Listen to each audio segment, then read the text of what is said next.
Hey, what's up, everybody? We are back on a Friday night, and we got a great show for you guys tonight. And Jason is already talking to us. That's wonderful. So this week, we got a release date for the Mandalorian Season 2.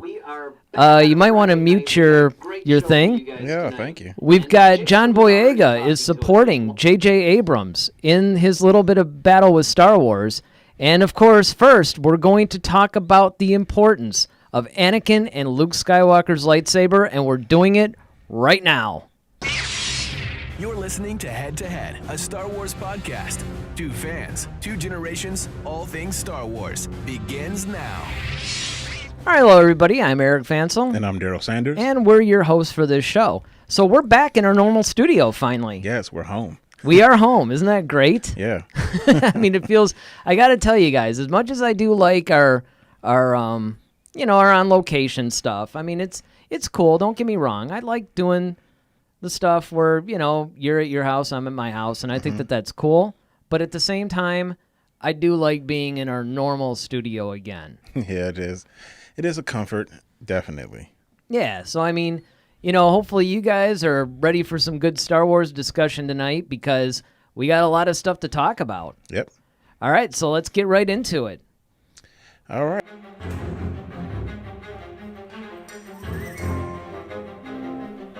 All right, so here we are.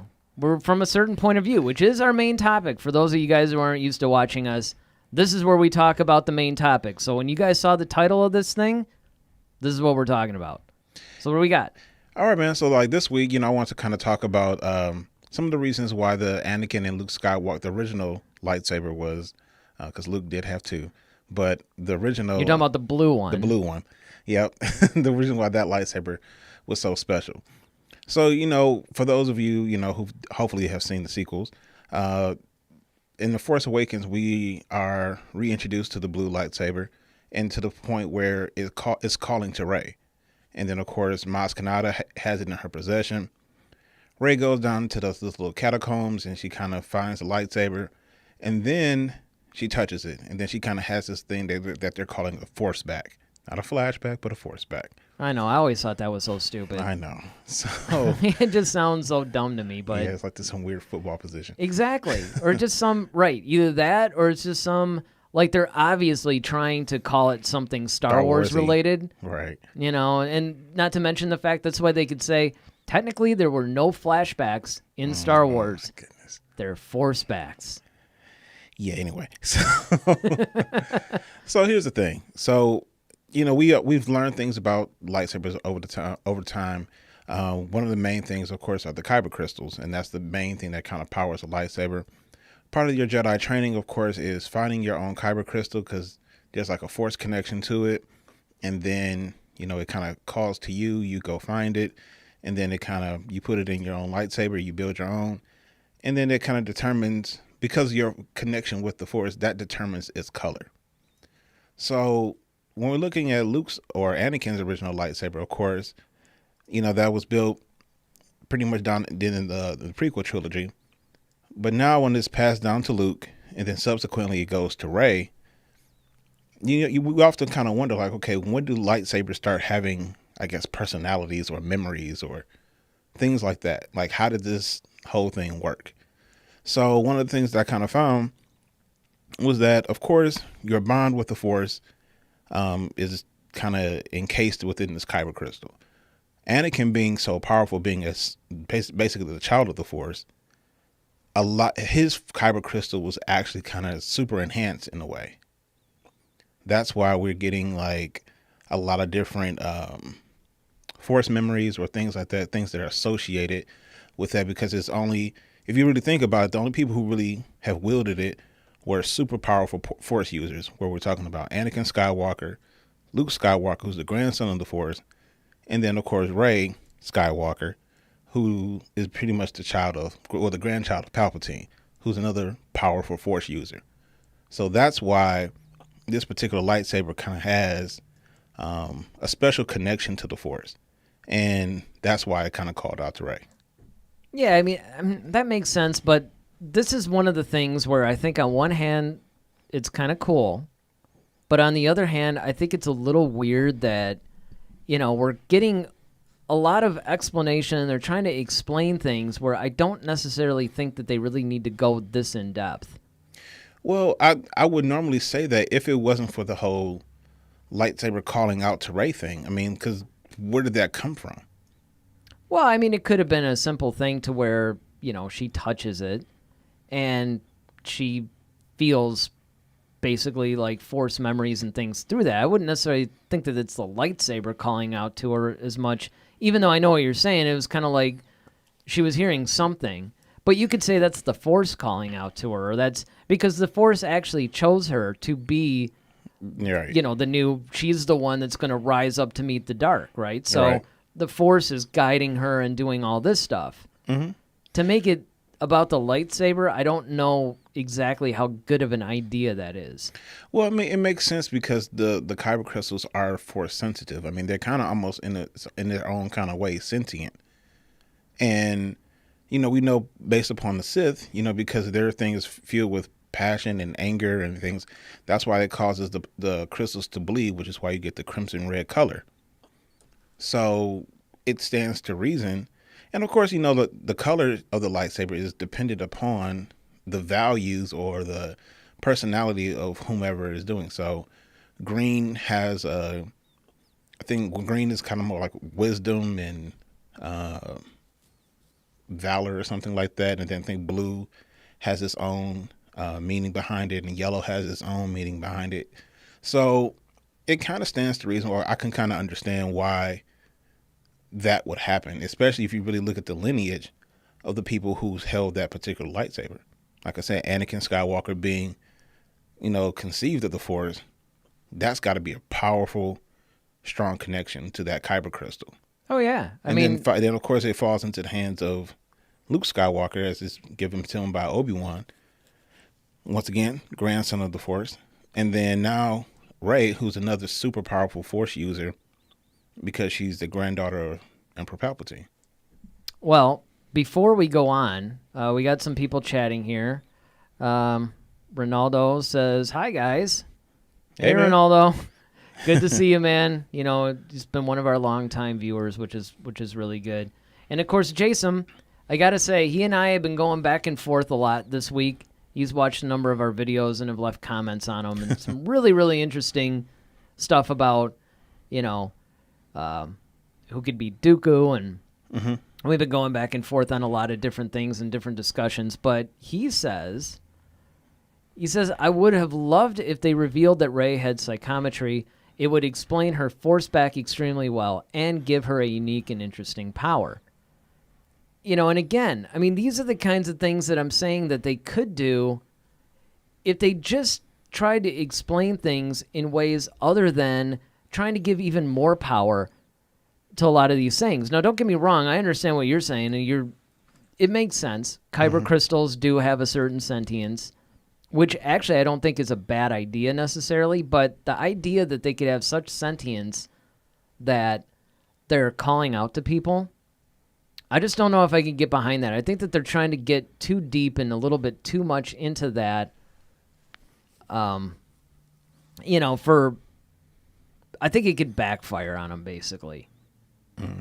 Whereas I think that when you look at this discussion, though, because there's two different things that you can bring up in this, and I say that we talk about both of them. I mean, the first one we're doing right now, which is, okay, is Anakin's lightsaber, like, how much of a living being is it that it's starting to almost trying to control in a way its own destiny, right? Because it's calling out to Rey. It's almost like, okay, it's you can even say, okay, it went from Anakin. Maybe the lightsaber itself, the Kyber crystal, was influencing Obi-Wan to give it to Luke.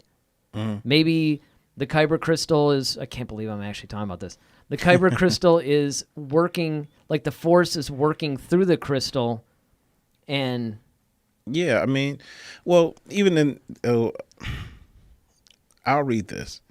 Of course, we know, in the novel Catalyst, Galen Erso noted that there's some things that began to shift, exhibiting some emotional spectrum. In order to create a stable lightsaber, a Jedi needs to bond with the Kyber, which has been described as a lens that focuses the light inside of the Jedi.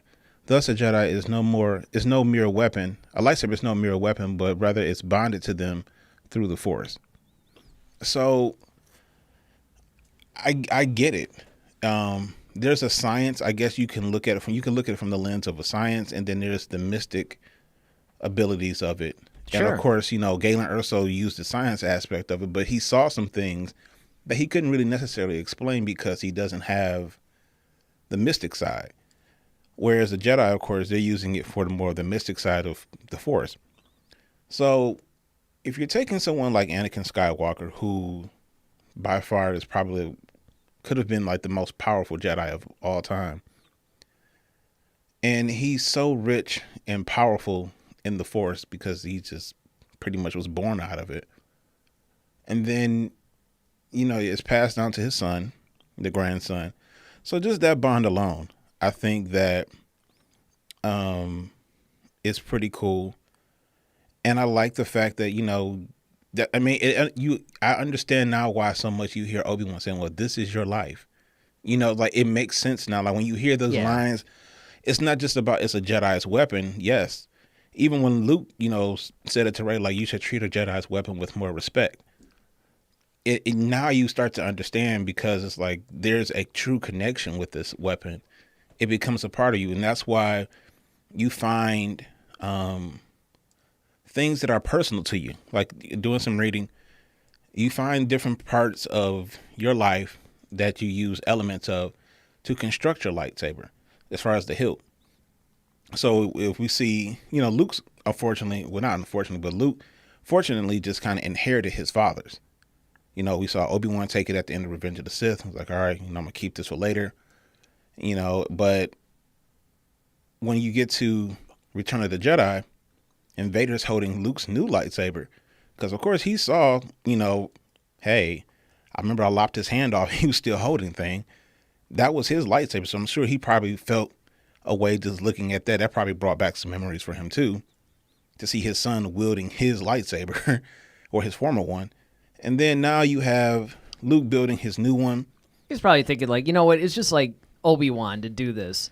First, he like throws me in a bunch of lava and, doesn't even help me out. Now he's giving my lightsaber away. It's like punk. But then you also have and when you look at his new lightsaber is constructed somewhat on the premise of Obi-Wan's lightsaber, his master. Mm-hmm. Once again, there's that connection. He's always kind of reaching back to Obi-Wan because that was like his mentor. So just looking at the construction of a lightsaber, everything that goes into putting one together, it stands to reason. I get it. To me, it makes sense, especially when you introduce something like that where, we've never seen anything like where an seemingly inanimate object is calling out to someone. So, well, and it also makes sense. You brought up the scene where Vader was checking out Luke's lightsaber. I did always think it was interesting that he ignited it. And a lot of that is he probably wanted to see what color crystal it was. Now, I'm not necessarily... never thought about that. Yeah, I mean, it's weird because it really plays into... That's a really good point. The whole thing, even though it's like, did Lucas really... I don't think he really thought that far into it, but... Even though he was the one that came up with a lot of those concepts, though, in the Clone Wars. So it could very well be that he did. Whether he did or didn't, that's really hard to figure out. But, it's a really nice retcon of that moment because why ignite it? It's not like he doesn't know how it works. Well, I think he was just testing it up. That's why he was like, impressive. Your skills are complete.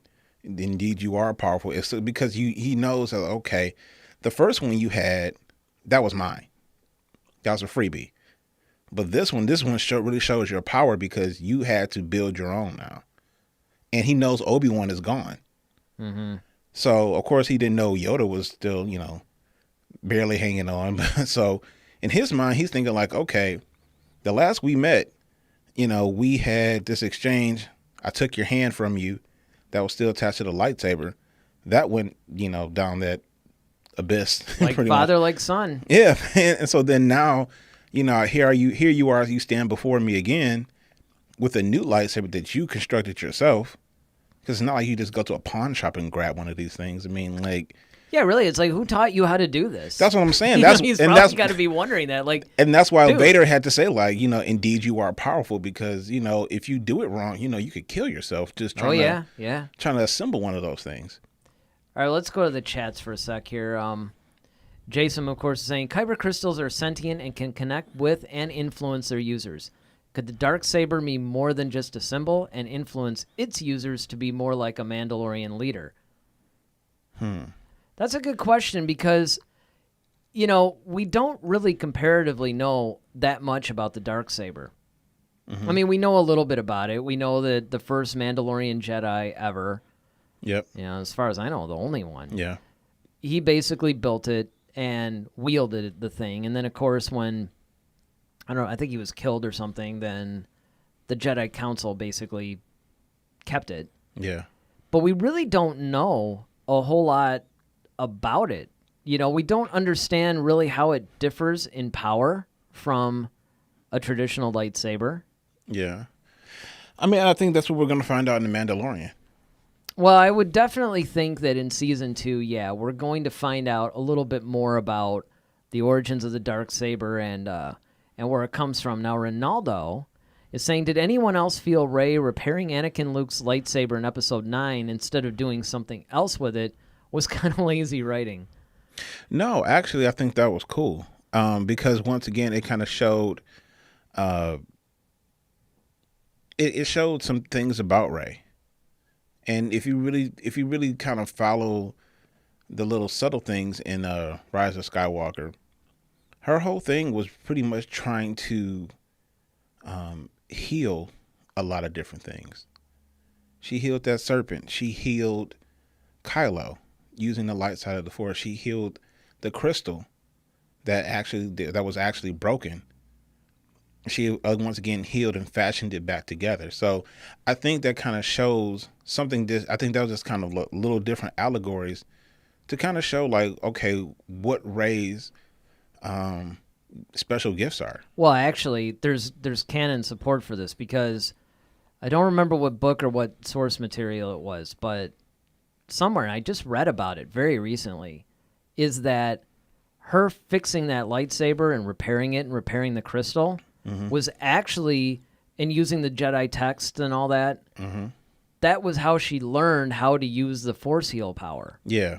That was basically the catalyst to her using the Force heal power, and that, like you said, essentially became somewhat of her calling. Yeah. I'm going to fix things and heal things, which is interesting because if you think about it, Anakin began that way. Yep.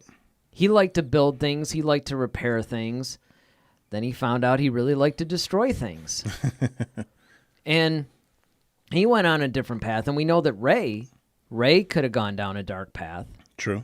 So there is a lot of support for the fact that, that part I think was deliberate because actually they were talking about it even at the end of The Last Jedi, I remember. I don't remember if it's in the novel because I never actually read the novelization of it. Yeah, me either. Of the sequel trilogy, I've only read the novelization of Rise of Skywalker, and that's only because I heard that there was a ton of stuff in it that literally changed the entire story. So I'm like, well, I gotta see this, and I gotta see if they expanded stuff on the Emperor. Jason writes in, I don't think it's lazy writing, but I think she should have constructed her own.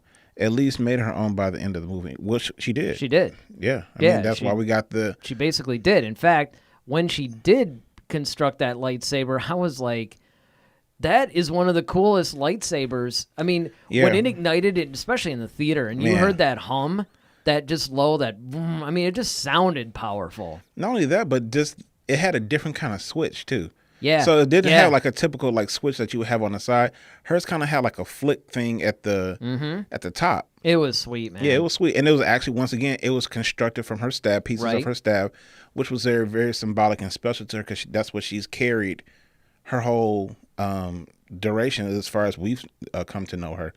Which is why a lot of us thought she was actually going to wield a double-bladed Exactly. saber. I would have put a ton of money on the fact that it was going to be double-bladed. I thought I knew she was going to do it with her staff because they kept making a big deal, especially in The Force Awakens. They kept making a really big deal about that staff. And they kept, even in the posters, she was always seen with it. Yep. So, I mean, I sort of thought that maybe she was going to start, have like a double-bladed saber. Well, especially when we first saw the trailer for The Rise of Skywalker when the evil Rey had the double-bladed one too. That was so. I thought that cool. was like that lightsaber, even though it was kind too. of like a transformer in a way. It was like a weird switchblade type thing. Yeah, it was like really crazy. So Jason also says maybe her saber could be double-bladed. Yeah, I mean, and that's true because we don't actually see, we only see that close-up of it. Yeah, but I think it's too short to be a double-bladed. Could be. Because Maul's thing was kind of long, man. Well, the thing that was interesting about Maul's thing, too, was that it was actually designed to come apart and be two lightsabers. Yeah. I mean, even though, it was Obi-Wan. I think it was Obi-Wan, right, that basically cut it in half, more or less. Mm-hmm. But I had learned later that it was designed to come apart to be two lightsabers if necessary. If need be. Or, and this we do see in the films, he could ignite one side at a time. Yeah. So if he wanted to use it, like a single-bladed saber, he could, even though to me that would have been really cumbersome because you would have had this extremely long hilt. Yeah. It's... But you could probably use it more like a pike at that point. Yeah, that's true. But it is interesting, though, that they did have Rey construct her own lightsaber because at first it almost looked like she was going to honor the memory of the Skywalkers by continuing on with that one. Yeah, and just carrying either one or Leia's. Yeah. I thought she was going to continue with Leia's, and that was just going to be Leia's her. was another really cool one, too. Yeah. But another thing that's interesting about that, though, is that, because somebody hit me with this in one of the comment sections on our shows a while ago, and it wasn't you, Jason. It was somebody else.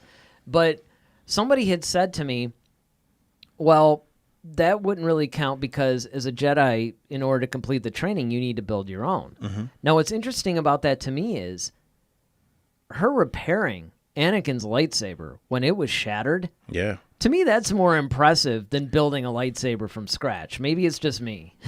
Well, yeah, because on one hand, I think they're both impressive.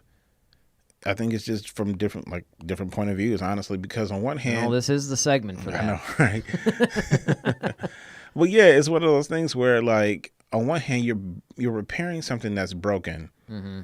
and, that's got to take some real ingenuity and creativity in that.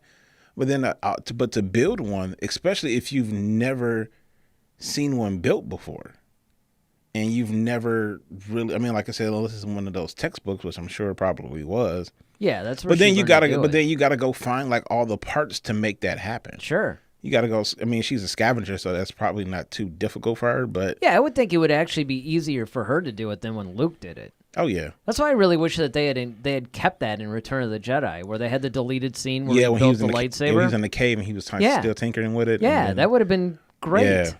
So Ronaldo says, speaking about double-bladed lightsabers, did you notice that Rey's lightsaber looked like Maul's? And yeah, it did kind of resemble, even though I actually wonder if that's really true, or is it because that we just associate the double-bladed saber with Maul, so they all look like Maul? Well, yeah, because he was one of the first people we've ever seen with one. But if you recall, what is that guy? He's the same species as Dex from the diner.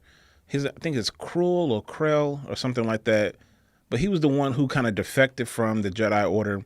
He kind of led all those the clone troopers into all the little death situations. Oh yeah, I remember. He had a double-bladed lightsaber, but he was on the light side though. That's true. But he had 4 arms too, so that does help. So Jason says, well, her blade is symmetrical vertically, and maybe technology is advanced, or she used her mechanical skills. And that's actually what I think it is. Because, again, you have to remember that Rey is going by her background, and that's what everybody basically thought was going to happen. They thought, okay, she's used to using a staff. She's used to that kind of fighting style. Yep. A double-bladed lightsaber would very much fit within her style of combat. Yeah, she'll be comfortable with it. Ronaldo says that, and considering yellow lightsabers were used by the Temple Guards in the prequels, it's not a crazy idea to think that her lightsaber would be double-bladed.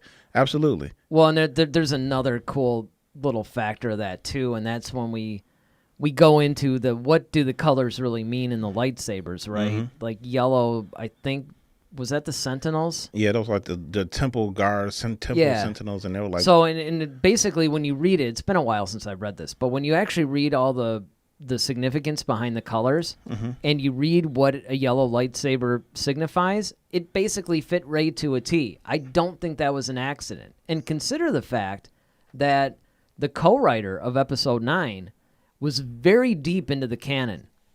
Like, J.J. Abrams knows a little bit of it, but Chris something, I think is his name. The guy that co-wrote the script to Episode 9 was very much into the whole... at first it was the expanded universe, and then, of course, we got the new canon with all the novels and comics and stuff like that.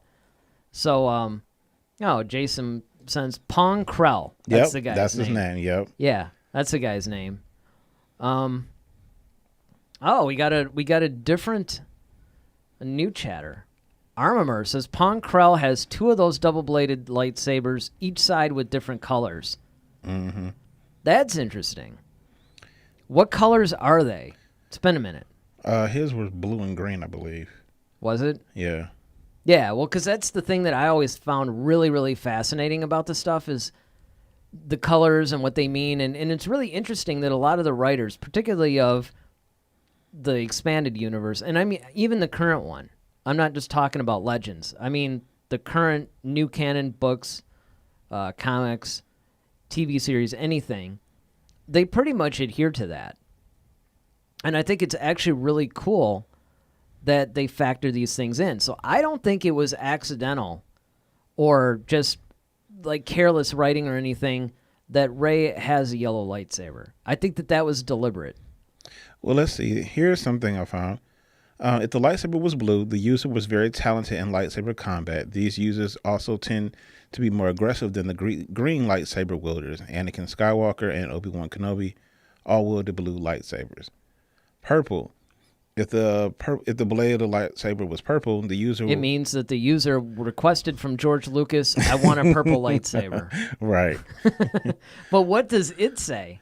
The user was not sure what side was right, dark side and light, and so it would use a mixture of evil and good in an aggressive combat style. The color purple is said to be a mix of red evil and blue good. Mace Windu and Mary J wielded purple lightsabers.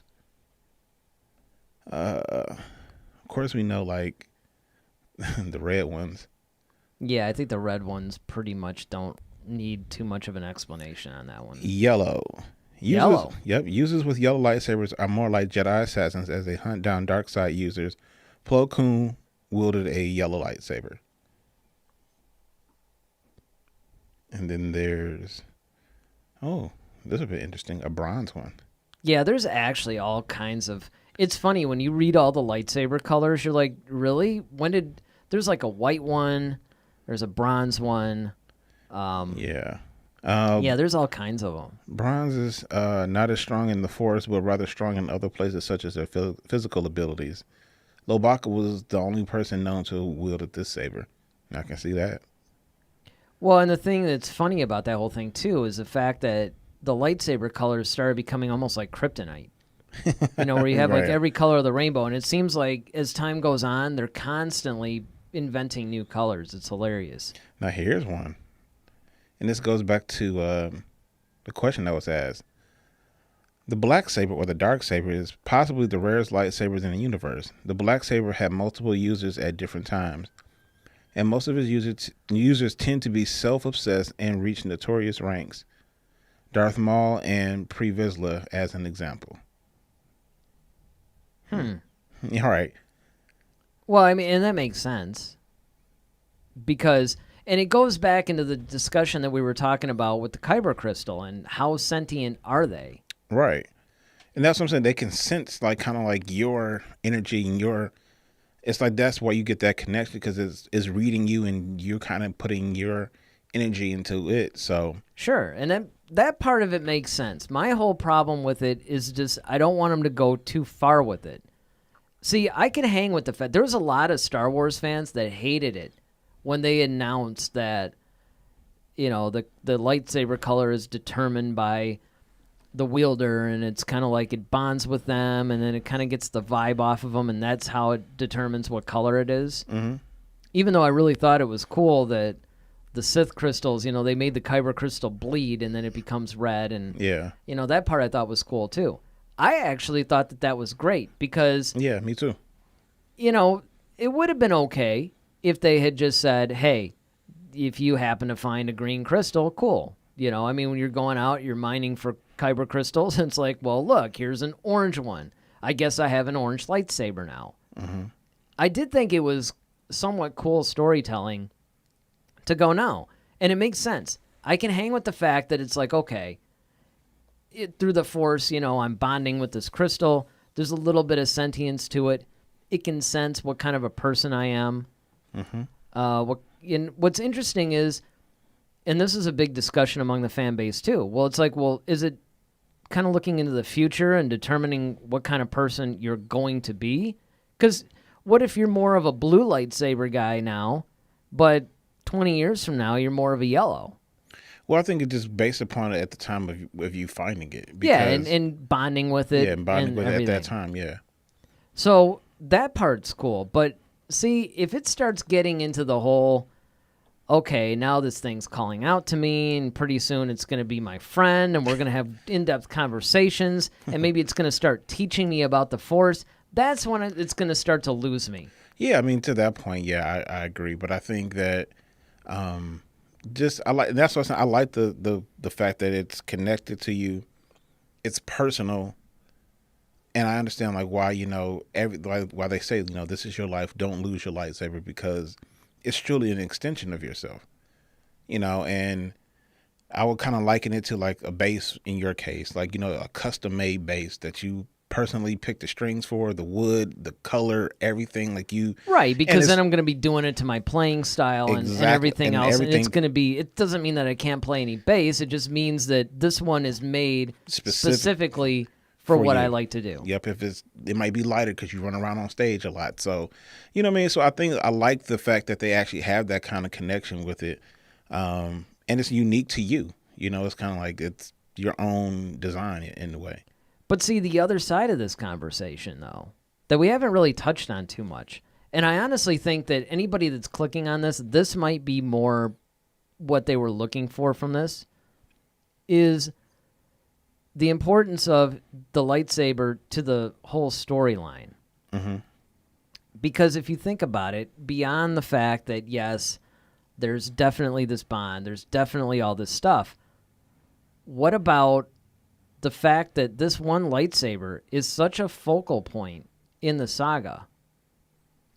Is it because of the influence of this crystal, or is it more because of the influence of the wielders, which is what I would lean toward? Well, I think they're one and the same. I think the reason why they have the influence on the crystals is because of the wielders. You know what I mean? When you look at Anakin Skywalker and who he was, you know, it's. Well, you did bring this up earlier, where you were talking about, okay, this is the son of the Force here. Yeah, and that's naturally his lightsaber is going to be special. Yeah, it's going to, I mean, and that bond, like, okay, if this thing is sentient, and it's almost kind of like anything that he touches within the Force is going to be amplified. And I think that's kind of where they were going with this whole thing, with the whole Force back, is that anything that he does within the Force is kind of like, you know, souped up a bit, because, I mean, why wouldn't it be? Right. But I mean, I think that you did make a good point, though, when you were talking about it's really when you bring Rey into it that it really starts to take on some significance, because first you just have Anakin Skywalker has a lightsaber. Mm-hmm. Of course he does. Right. He's a Jedi. Right. Then, of course, he turns to the dark side, turns into Darth Vader, ends up losing his lightsaber. Obi-Wan takes it. Now Obi-Wan passes it on to his son. Mm-hmm. So the question becomes, and then I see that Ronaldo put some in the chat. We'll get to that in a sec. But the question becomes, did Obi-Wan give this to Luke because of some important thing with the saber itself?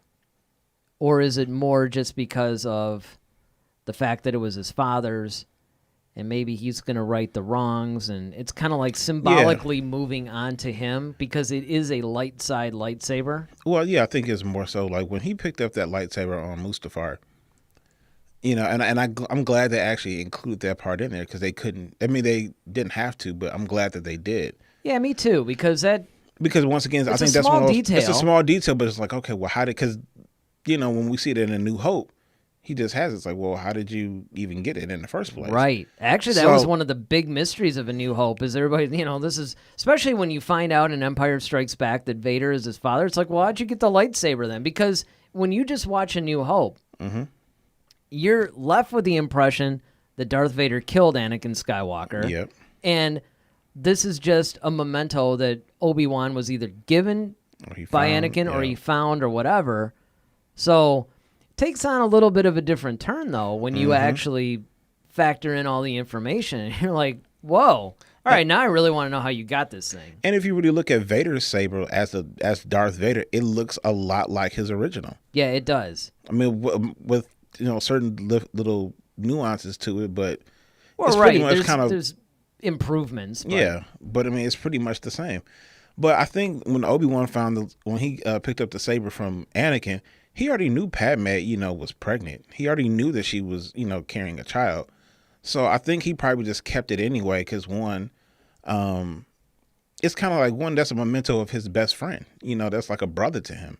Yeah, and I also think that it was going along with that. I think it was one of those that's the last thing of Anakin. Yeah. That Anakin is gone. He's Darth Vader now. Mm-hmm. Now, you have this last... This is the last of it's the last of the goodness of him, and he wanted something to remember him by too. Yeah, and then I think once he realized, okay, we're gonna go to the kids are born. He's like, okay, we got to go into hiding. And Yoda, and probably had that conversation like, okay, one of these kids are gonna have to pick up the mantle. So you take the boy, the girls with Bail Organa. So, we'll see what happens. Well, it's interesting to me too because they had to have this grand plan, and I think that was a great way that Obi-Wan was able to lure Luke into joining him too, because you're giving him stories about his father and stuff, regaling him like, oh yeah, he was a great Jedi Knight and he was a great pilot. He left out a couple of parts too, of course. But he's like, oh, by the way, I have your father's lightsaber here. Yeah, it could be yours. And he's like, wow, okay, yeah, this is cool. And then, all right, so that's kind of once again like that whole push to get him to sign on, if you will. Yeah, and I mean, I think it's one of those things that honestly, and this is one of the things that I love about the saga is the fact that, and I don't even know how much of this stuff George was consciously thinking about. Mm-hmm. Either he wasn't thinking about it at all and it was a happy accident, which there's some things, I'm sure that was the case, but a lot of this stuff, I don't necessarily think that's the case. But I think what's probably more likely is the fact that because he's so in tune with the story, and I mean, look at how Dave Filoni is. Mm-hmm. You could just tell Dave Filoni knows Star Wars. Definitely.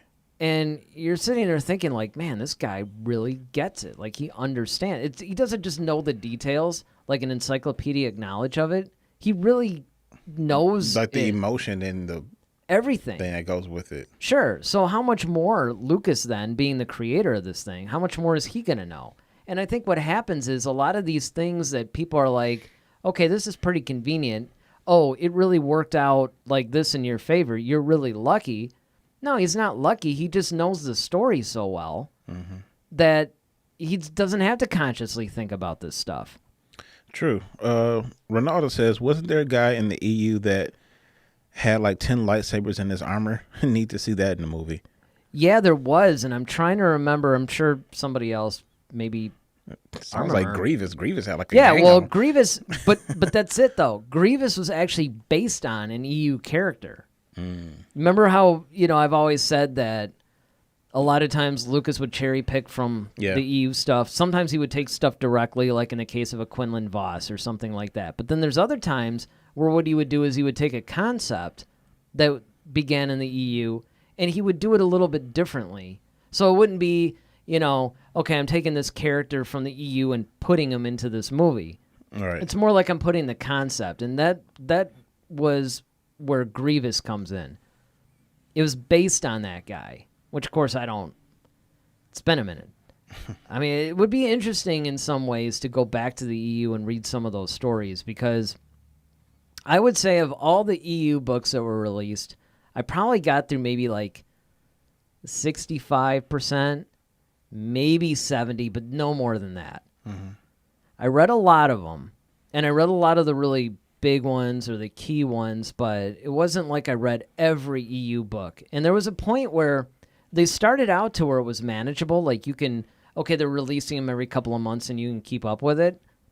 Then it just got to be that they just released a gang of them, which is actually what happened after, I want to say, The Last Jedi was released. So the new canon books, I pretty much, up until The Last Jedi was released, I read pretty much every one of them. And then I read a lot of them afterward, but they started releasing them a little bit more frequently, and it was a lot tougher to keep up. Yeah. Yeah. But I think it's really interesting, though, when you take this lightsaber conversation, because you have a situation where you have this fallen Jedi. He has a memento. He gives it, well, he doesn't actually give it. It's taken. And you're led to believe that it's one thing, but it's completely another. I just think that beyond that, though, it's when you actually introduce the Rey thing. Because, again, like I said before, you can, up until it gets into Luke's hands, and even beyond, actually, you can sort of see, like, okay, I get where this is coming from. I understand this. Mm-hmm. And now Luke is taking that lightsaber, at least for like 10 minutes. Because, I mean, let's face it, if you really stop and think about it, he really didn't have it that long. He had it New through, Hope. yeah, 3/4 of A New Hope, maybe, and through Empire Strikes Back. And that's only halfway. Well, yeah. Yeah, a little over half of Empire. Now, in one of the canon comic books, oh yeah, when he went to Star Wars, yeah, he went to go look for it. He actually went yeah. back to Cloud City to look for the lightsaber, and obviously he didn't find it. Mm-hmm. But what's interesting to me is that it now becomes a thing, because we still really don't know how Maz Kanata got it. No, that's one thing that they've never covered yet in any of the canon, the new canon comics or books or anything. So I'm really starting to wonder then why they, again, and it could be a lazy writing thing. It could be. Or at least you could say that that's what it is. But it just seems to me like there's more to it than that, which is what we're talking about right now, is what is really the significance of this lightsaber? Yeah, I think that it's just... You think it's just because of who was wielding it? Yeah, I mean, because Anakin Skywalker, I mean, everybody knew it was like... It seems like everybody knew it was Anakin Skywalker's lightsaber. It's Anakin and Luke's lightsaber. And it's kind of like, this is the Skywalker lightsaber, and, that name is synonymous with history. Whether you're talking about the Clone Wars, yeah, that's true. Or if you're talking about the original trilogy, because Luke Skywalker, of course, he's the guy who blew up the Death Star, the first Death Star. He was the guy who, defeated the Emperor, and those stories went on. He became this legendary Jedi master that people had heard about for a while, and then he kind of disappeared, or people thought he died. So he's kind of like this mythical person, or the lightsaber is a mythical thing. Anyway, because once again, you keep going through periods of time outside of the Clone Wars where you had Jedi all over the place. The original trilogy, you had no Jedi except for Luke and Obi-Wan for like 10 minutes. Mm-hmm. That was the only Jedi you even heard of. And they even said at the beginning, oh yeah, your ancient devotion to that religion. It's like, okay. And by that point, it was, people have forgotten about the Jedi. Kind of passe, really. Yeah, and to your point that you made then, that was kind of one of the Emperor's thing. He wanted people to forget about him. That's why he wanted them gone. Well, I think what's interesting, too, I guess it's no different than when people pay like $20,000 for Elvis's jumpsuit that he wore on his final tour or something. It's kind of like a memento that people can have. Jason, says the character that has had the Skywalker, probably saber, for longest is Obi-Wan Kenobi or maybe Maz Kanata, depending on when she got it. True. That is true. That is true, and it's interesting, especially when it comes to Maz Kanata. Because we know she's force sensitive. We know she's force sensitive, and we know she's really old. Mm-hmm. And she's been around for a while. Yep. So other than, hey, this is Little Richard's shoe that he wore, on this like crazy tour or something, right. So I gotta have it kind of a thing. Like, besides the eBay mentality that maybe might be going on here, right? You gotta wonder if there's another more significant reason. Does it really play some sort of significant role in the whole saga? I think it does. I don't think it plays a significant role intentionally. I think it just kind of grows with the, like I said, with the character, with the wielder, as you said. It's kind of like, okay, you have a sequin glove. No one cares about it until Michael Jackson puts it on. Right. You see what I'm saying? So it's like, okay, now when I think sequin glove, I think Michael Jackson. So...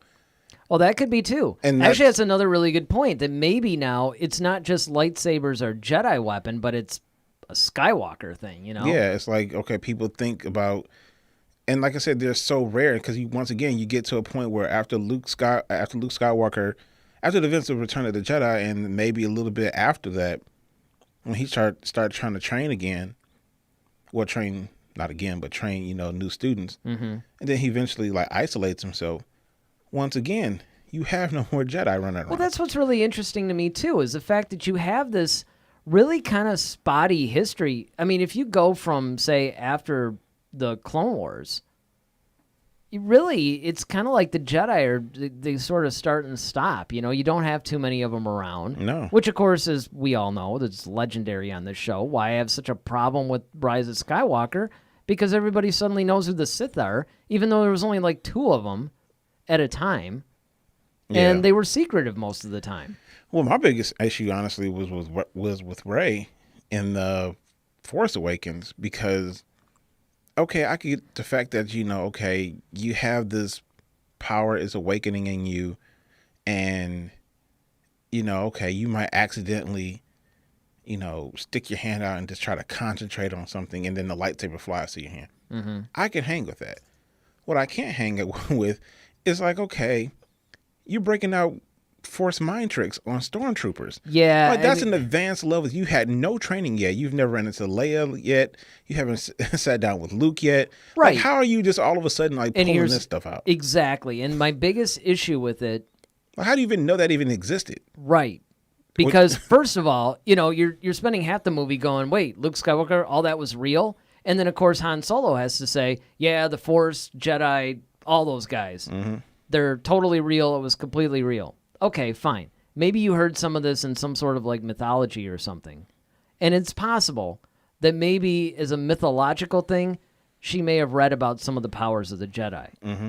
But there's one thing between, even if you've heard of it, to be able to pull it off. Yeah. That's crazy. Let's get through some of these chats. So Ronaldo says, in that comic, he is referring to the comic that I referred to with the whole Cloud City and all that stuff. Did you also think that the woman that found Luke's lightsaber was Mara Jade? I thought it was her.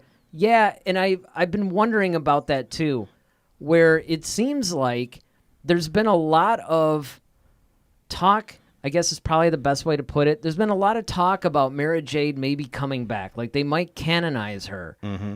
And there's been a lot of rumors and stuff like that, which, of course, you can't trust that all the time. But It does seem like it keeps...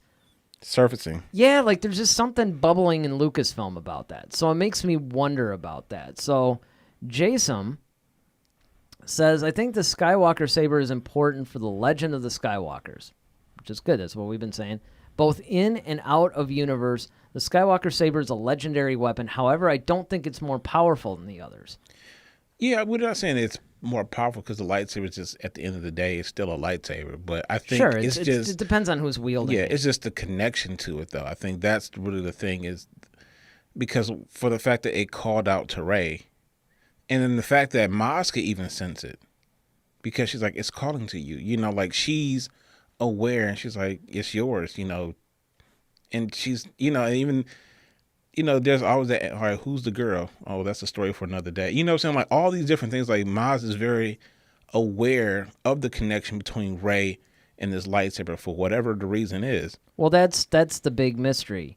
My mom comes in there and kicks in, the lightsaber defines who's its owner. Yeah, pretty much. Yeah. That was one of the things that has changed over time, which is instead of the Padawan or whatever going out and just finding a crystal, popping in their lightsaber, and they're good to go, like, oh, I've got blue. Mm-hmm. Now it's about the lightsaber. In some ways, the crystal is actually calling out to the person. Now it's sort of like a two-way relationship. It's a bond. Yeah. Which, again, up to a certain point, I can hang with that. If they go too far with it, it's going to lose me. Yeah. I think this is as far as it really needs to go, honestly, with it, and I hope it doesn't go any further. Yeah. I think this is enough that we need to go off on as far as lights, because then, like you said, if it starts like, hey, would you like to go out Friday night, grab some food, Right. It's like, okay, now hold on. It's like, listen, guys, I think my lightsaber's making moves on me over here. Breakfast at Jabba's, But- it's just like, But it's true. And again, I think that one of the things that they do have to explore, though, like you were saying, is the whole Maz Kanata thing. mm-hmm. Because as Jason pointed out, Maz and Obi-Wan were probably, other than Anakin himself, probably the ones that have had the lightsaber the longest. And you know what? We didn't see Maz and Rise, did we? Yeah. No. That's what I'm saying. Like, Maz wasn't in Rise of Skywalker. She was in Last Jedi. She was in there, actually. She was like in the... Oh, she was in that little meeting. Yeah, kind of in the meeting and stuff like that when they were okay. talking. But did she play a significant No. role? No, if that's what you're asking. Yeah. Well, that's what I'm saying. She was like, window dressing in this one. yeah, and that's one of the missteps, I feel like, because I think Maz was a really cool character, but I felt like, because she kind of had the Yoda vibe, of course, but she kind of looked like Mickey from Rocky with the little hat and, but I just felt like there was so much more that we could have gotten from Maz that could have probably helped push Rey and or Finn along their journey. That's how they set it up. Yeah, I know. That's what I'm saying. That's we the never thing got it. Right. And this is the thing that really drives me insane, is that they set up this whole thing as Maz was like the key to unlocking this mystery. She even tells story to Han Solo. Well, that's a story for another time. And they sort of allude in The Force Awakens that maybe in The Last Jedi we're going to learn a little bit more about, who Maz really is. How did she get this lightsaber? What does all this mean? Why is this Force vision kind of going in future directions, but it's showing me a bunch of past stuff? And we're hearing Obi-Wan saying, Rey, you're taking your first steps. And there's a lot of mystery there that was ignored in The Last Jedi. And I think that the two biggest problems that people had with The Last Jedi is the fact that, number one, they kind of screwed around with Luke's thing a little bit. Mm-hmm. And then two, a lot of these big things that they were trying to explain in The Last Jedi, it's like, or Force Awakens, yeah, they didn't even address or touch. All right. Jason says, Anakin only had the lightsaber for 4 years.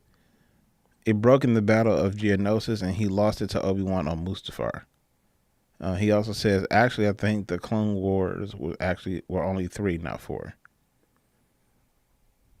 Yeah, that's a good question. I'm trying to remember exactly how long the Clone Wars was. Obviously we know how many seasons it is, but duration of years. But that is a good point, though, because I forgot about that. He's full of those. You should jump in on some of these discussions that we have in the comment section. This guy could be like our encyclopedia. You know how we're always forgetting like every little detail? Oh yeah, Jason could be the one that actually goes, "Oh yeah, this is the answer." Like we probably won't have to look as much stuff up. Thank you. He'll be our Jason New instead of Jocasta New. Oh boy. So we lost another viewer.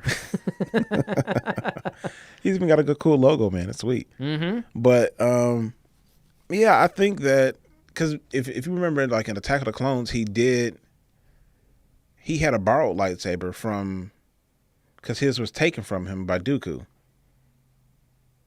when they were attached to the post. Yeah. And then remember, like when they hopped onto the little Oh, the right. things. Somebody handed him one. Yeah, they just tossed him some, spare lightsabers or whatever. And then from that point, then he got his arm lopped off by Dooku. Yeah, Dooku really went to town on him on that one. So then, like, after that, so I Took think, his lunch money, too. So I'm not sure, like, so Anakin probably had to make another lightsaber by Revenge of the Sith. Now, that's a good question, actually. Yeah, that's what I'm saying. I'm really entirely sure. When Jason brought that up, I was like, oh, yeah, because now I'm playing it in my head. I'm like, wait, yeah. He did have... It is funny how many of these little details, basically, like, you get all the macro stuff. You get all the stuff that, basically means something, but...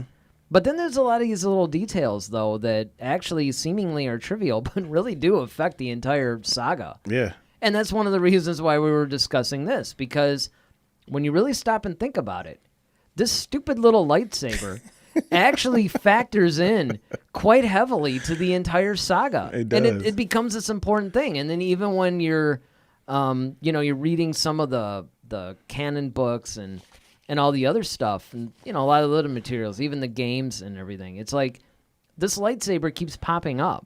Well, I mean, even just like Luke's X-Wing. I mean, that thing. Yeah, Luke's X-Wing is another thing. And I mean, it just shows you, too, because I got, like, chills when I saw it underneath the water. Like, yeah. It's like, man, it's like, that's his X-Wing. That's so cool.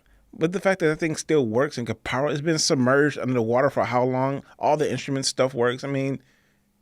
Yeah, these are some things. I'll leave that to suspension of disbelief, but I'm just saying, like... Well, and Jason brings up another good point, too. His lightsaber broke during the droid factory battle scene. Yeah, when they got chopped. Yeah. Yep. Which makes you wonder, like, okay, is this in fact the same lightsaber and Anakin's just really good at retrieving and repairing it? Which, hey, he is a genius mechanical guy. Yeah, but I don't think probably doesn't make sense, but you know what I mean. Yeah, I got you. No, but I think he just really just rebuilt it, honestly, because there's no way that he'll be able to go get the pieces for that. Well, I don't know, man. I mean, if Rey can rebuild the lightsaber when it was basically shattered into microscopic pieces, but she had it though. What I'm saying is, like, the droid factory, his hand gets caught in that little thing, and it stamps his hand, and then it cut the lightsaber. From that point, he had no weapon. Right, which is why they had to loan him one. Yeah, then he gets his arm like, lopped here, off. man, here's a youngling's lightsaber you can borrow for the time being, or and something. Then he gets his hands lopped off, his arm lopped off by Dooku. So it's not like, hey, man, swing by that droid factory and grab the pieces. Like, no, we got to put your arm back together, dude. So, that's probably farthest from his mind. So he just honestly had to build another one. Yeah, I mean, that's possible. It would really be interesting to track. Got a GPS thing on the lightsaber. Well, I mean, once you bring this stuff up, and this is one of those things that you don't really think about it when you're watching these individual movies or shows or whatever, but it's like when you sit there and look at this in totality, yeah, to sit there and actually track his lightsaber, where it went, because, I mean, he was really careless with it. I mean, even Obi-Wan had to, here you go, you forgot it again, losing it again. Put it with your keys and... I mean, it's amazing that this guy even had a lightsaber but you do bring up a good point, though. It's like, look at how many instances, and of course Jason kicked in on that too. It's like, look at how many instances that you have where his original lightsaber has been destroyed, it's been lost, it's been, who knows, cut in half.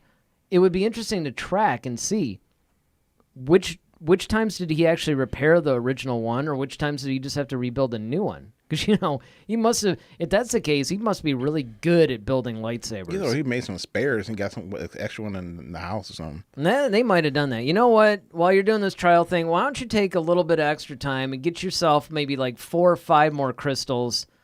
Yeah. You might need some spares. Ronaldo says, would be cool in episode 10, someone made a double-bladed lightsaber with a Luke and Leia sabers. Oh. Like combine the two. Made a double-bladed one. That's interesting. And that chat didn't actually come in through here, so you'll have to keep an eye on that. Jason says he made Ahsoka a couple lightsabers also. Yeah, he did. And he also modified them too. Yes. Well, actually, one of the biggest ones that I think is the coolest thing is that the one he did in 7. Yeah, that's what I'm saying. When he showed it to her, and he's like, yep, I made some modifications. And yeah, and they're green. Yeah. And then, of course, they had to explain, well, when did they become blue again and all this stuff? Because if you go into Rebels... So, yeah, but again, Anakin is very mechanical. He's very... he's just really good at anything that's mechanical, whether it's a ship, a droid, or... Speeder, a cup, right? Or, lightsabers. Yeah. I mean, if you put it together, if it's mechanical, he's on it. Yeah, man. And this kid's like building pod racers like at 8. Yeah, that's a good point, actually. I mean, yeah, that's a good point. But all right. So, this has been like a hour-long discussion on a lightsaber. This has been pretty good. So what are you guys thinking? We know what everybody in the chat's thinking. What about you guys? If you're watching the rebroadcast, make sure you leave a comment below. And as Jason can attest, I answer the comments. Every one of them. So, now watch. We'll probably get flooded with all this stuff, and I have no hope of keeping up with it. But as of right now, I answer every one of them. And don't forget that if you guys are liking this discussion, you want to see more stuff like this, hit the subscribe button, hit the like button if you like the video. We'd appreciate that. And there is a link in the description if you want to donate to us to help keep this show going, because we really want to bring this to you guys every week, and, that would certainly help us out. So what do we have next? Well, it's time to do battle since we got the lightsabers out. All right, yeah, let's do it. Let's go. Duel of the Fates.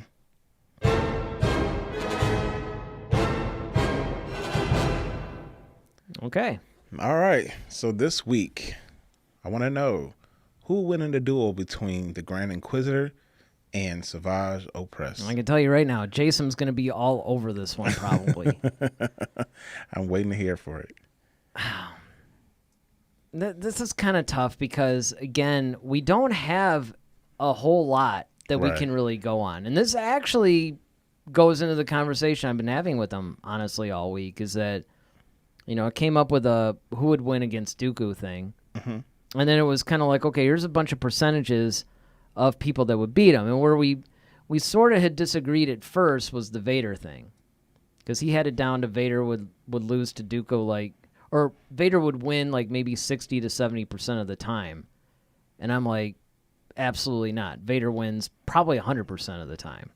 It's way more powerful. But then we kind of, okay, well, I think we ended it with 80% or something, or 85, because there were certain instances. But in a case like this, Grand Inquisitors, and especially Opress, you don't really see a lot of these people. I mean, it's kind of like they're there and then they're gone. Well, see, the reason why I put these two together, one is because neither are Sith Lords. Okay. So I just kind of wanted people on even, because you got a Sith Lord and, the Sith Lord is going to win, just by default. No, or at least there'd be more of an argument. Yeah, absolutely. But when you take something like this, because that was the other question I was going to ask you. When I first saw this, I'm like, well, that's a really odd combination of people to put together. I wonder. Yeah. So I was thinking, okay, because we haven't really had a really good duel in a minute. So I was like, okay, well, the Grand Inquisitor, he's kind of they've been kind of trained by Vader a little bit. Mm-hmm. But then you have Savage Opress, who was just pretty this monster who the Jedi were fearing, because this guy was taking out some pretty powerful Jedis. So it's kind of like, all right, well, who the heck is this guy? He didn't have a whole lot of training, but Dooku did spend some time with him, and Dooku was pretty powerful. So yeah, well, then that's it. Is that Savage's whole deal was that he was just monstrously powerful. Yeah, he was just physically strong, and he was physically strong, and he knew enough. The problem that I had actually with that whole storyline is I thought that they built it up, and then when they finally were having the payoff, I just thought it was too quick. It's like you spend a number of episodes cultivating the storyline with this guy and pretty much fleshing out his character and, creating him okay, the Night Sisters took this it basically was almost like the Captain America thing, right? You take this scrawny guy, do something genetic to him and magical or whatever, and then boom, he becomes huge, right? And that I thought was a really cool concept. But then it's like, okay, you spend all this time, and it's like, then it's kind of like, then what? It's like one episode, I think it was, maybe two, where he takes on Dooku and Ventress, Mm-hmm. Or actually, Ventress and Savage take on Dooku. But then I thought there was a fourth person in the mix on that one. Well, they because he I mean, because they also did fight. Because Maul and Oppress did fight. Oh yeah, Obi-Wan and Asajj. Yeah. That's right. That was before they ended up facing Dooku, I think. Because the whole idea was Asajj's whole thing with Savage was like, look, I want to get, Dooku, and basically like take him out. Yeah, she wanted kind to of kill like him. a whole, Vader and Luke on the Emperor. Okay, so Jason's writing in. I'm going to say Savage would win 78% of the time. That's kind of specific. And he said in Savage and Ventress versus Dooku, when Dooku blocks Savage's attack, Dooku is disarmed and flies across the room. Well, that's a testament though of the physical strength. Here's my thing. I think the only way to really answer this question, call George or Filoni. Wouldn't that be cool if we could actually get like Filoni to just like Skype in or something like with these guys? Like, hey man, who would win? Right? Yeah, quick question. I can just see it. Filoni's like, on his couch like on a Friday. Oh man, is it 8? I might be getting a call from these guys. Hang on, guys. I got to take this call from these like crazy guys from these podcasters from Michigan that are going to ask me all kinds of crazy questions. But I think you have to look at it from who did they beat, or who of great power did they have success with. That's what I think that has to be the measuring. You mean stick. like successfully beaten? Either successfully beaten or put up a better fight up against. Like, so for example, I will say that my pick will be Savage Opress. Simply because... Yeah, I would. I know you try to make this big duel, but I would definitely say... And in fact, I can hang with Jason's like 78% of the time. I actually like that whole scale that he does where it's like, here's the percentages of time that he would win the fight. Mm-hmm. Because you do have to look at the fact, whenever you match up people, that there are variables True. that could affect the outcome. Mm-hmm. So for a percentage of a time, this person might be the victor, but like the majority of the time. Because I think like we're talking about duel in the sense of just if we're talking about strictly lightsabers, I think Savage Opress wins. If we're talking overall, I think Grand Inquisitor wins. Well, that could be. Let me see real quick here what we got. However, in that same battle, Jason says, Dooku evades several attacks in a row before Savage lands a hit. Yeah. Against Dooku. Yeah, Ronaldo said this one is difficult, but I think Savage wins. Considering he lasted longer against Palpatine than the Jedi in Episode 3, and the Grand Inquisitor lost against Kanan, who wasn't even a Jedi Knight. So, here's what I would say to that. I would say that the Grand Inquisitor probably would win against Savage Opress overall, simply because of I think he has a better grasp of the Force than Savage Opress. Well, and it also depends, too, on the emotional state. Because one of the things that Savage's biggest mistakes, which this is something that I think that the Sith Lords actually have a good handle on, is they use rage and they use emotion and they use hatred and they use all these passionate emotions, but they control them. Mm-hmm. They're very controlled. Yes. Whereas somebody like Savage, he was like a wild beast. Yeah, he gets the power from that. So he's understanding that, the more enraged or whatever I get, it's kind of like a Hulk kind of thing. It empowers him in the dark side, but he has no control. He has no finesse with it. He has no finesse, exactly. And I think that's why Grand Inquisitor would beat overall. Now, granted, Kanan wasn't even a full Jedi at the point when he beat the Grand Inquisitor. But if you recall, Kanan kind of tapped into the dark side a bit because he thought that he lost Ezra. and he realized that he had nothing left to fear at that point. Yeah, and that kind of goes into what we were talking about, especially where Mace is concerned, where when you tap into both sides like that, it does tend to give you somewhat of an advantage. And it is interesting how Jedi will tap a little bit into that. Yeah. And and again, it's one of those things that you have to be really careful about following it exact, because it might be righteous indignation and righteous anger, right? I mean, it might not be just anger for the sake of anger. You might be really trying to save somebody, or you're upset that something's happening. Okay, you tap into that a little bit. Is it really dark side, or is it really just that's strengthening you a little bit? Yeah, it's giving you that anxiety. That it's kind of like when you see people who are, these moms who will lift like these heavy cars off their kids or something like that, because it's just that sheer. But then they can't open a jar the next day. Exactly, that sheer adrenaline rush. And I think that's what it is, more like an adrenaline rush for them. Sure, and it's really not them tapping into the dark side maybe so much as an adrenaline rush. And now Jason says, well, Sidious was toying with Savage.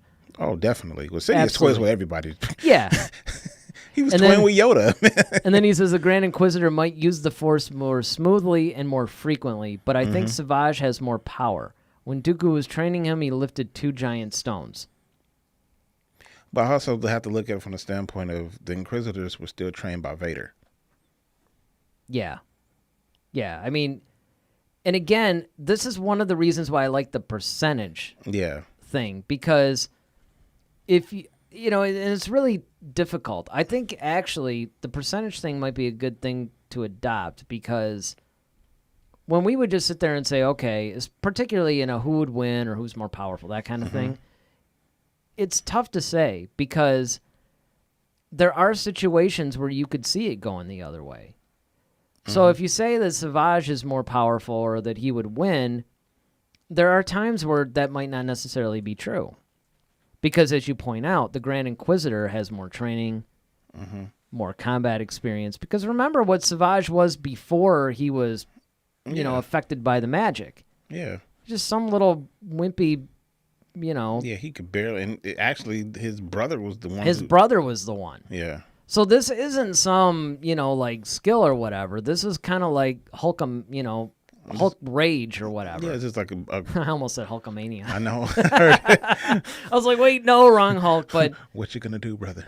Exactly. Grows a mustache and, a mullet or something. But I mean, that's the thing. Now, it is a good point, though, that Dooku did train him, and it was the way that he trained him. But when you actually look at the way that Vader trained, and again, you have to go into the more expanded stuff. Well, Dooku trained him no different than he trained Ventress.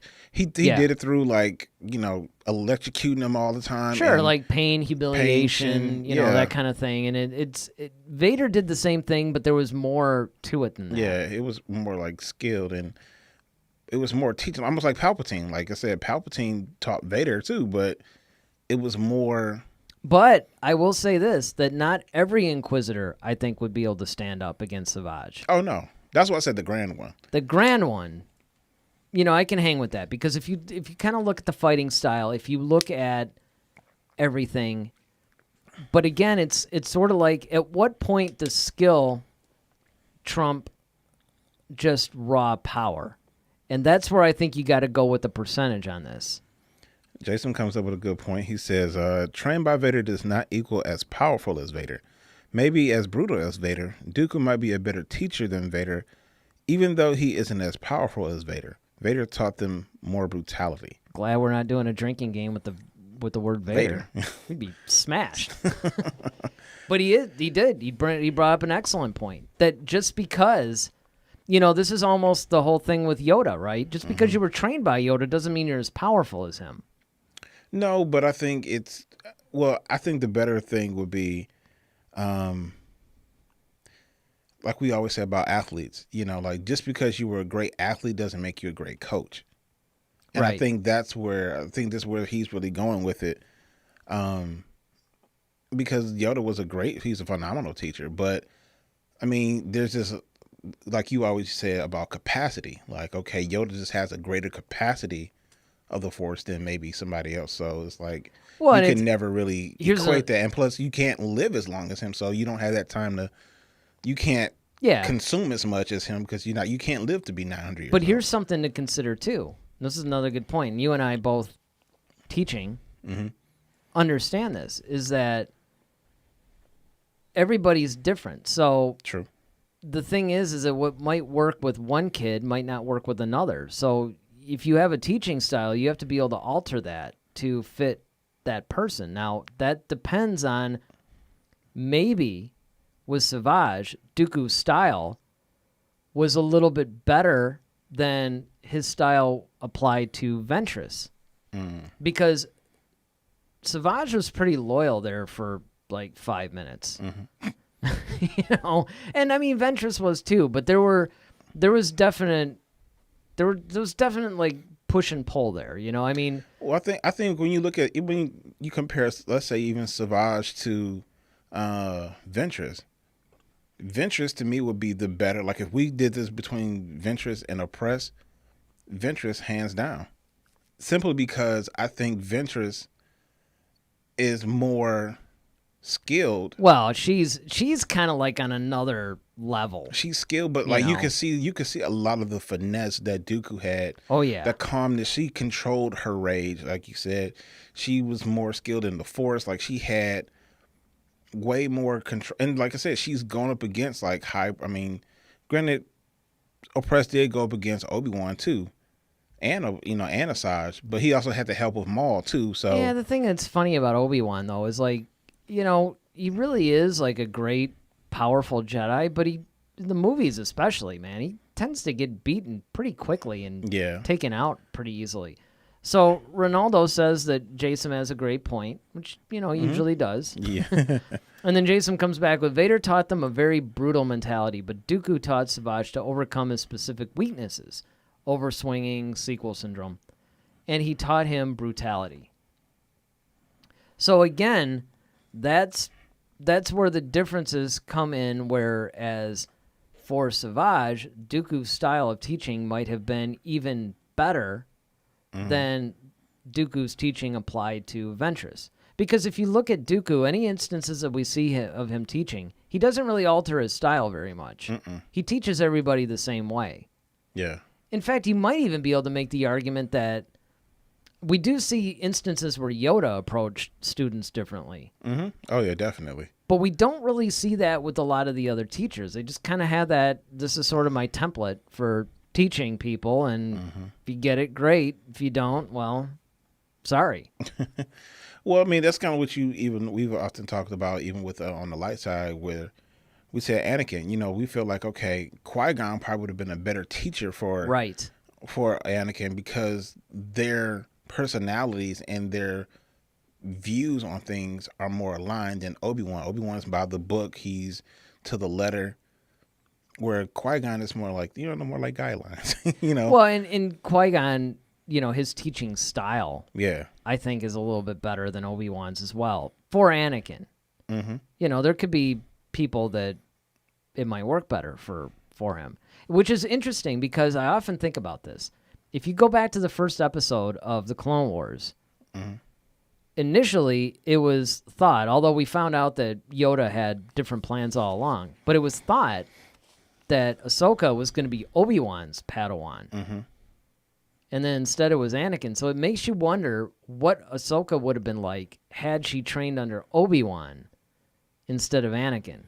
I think you would have ended up with the same situation that you had before.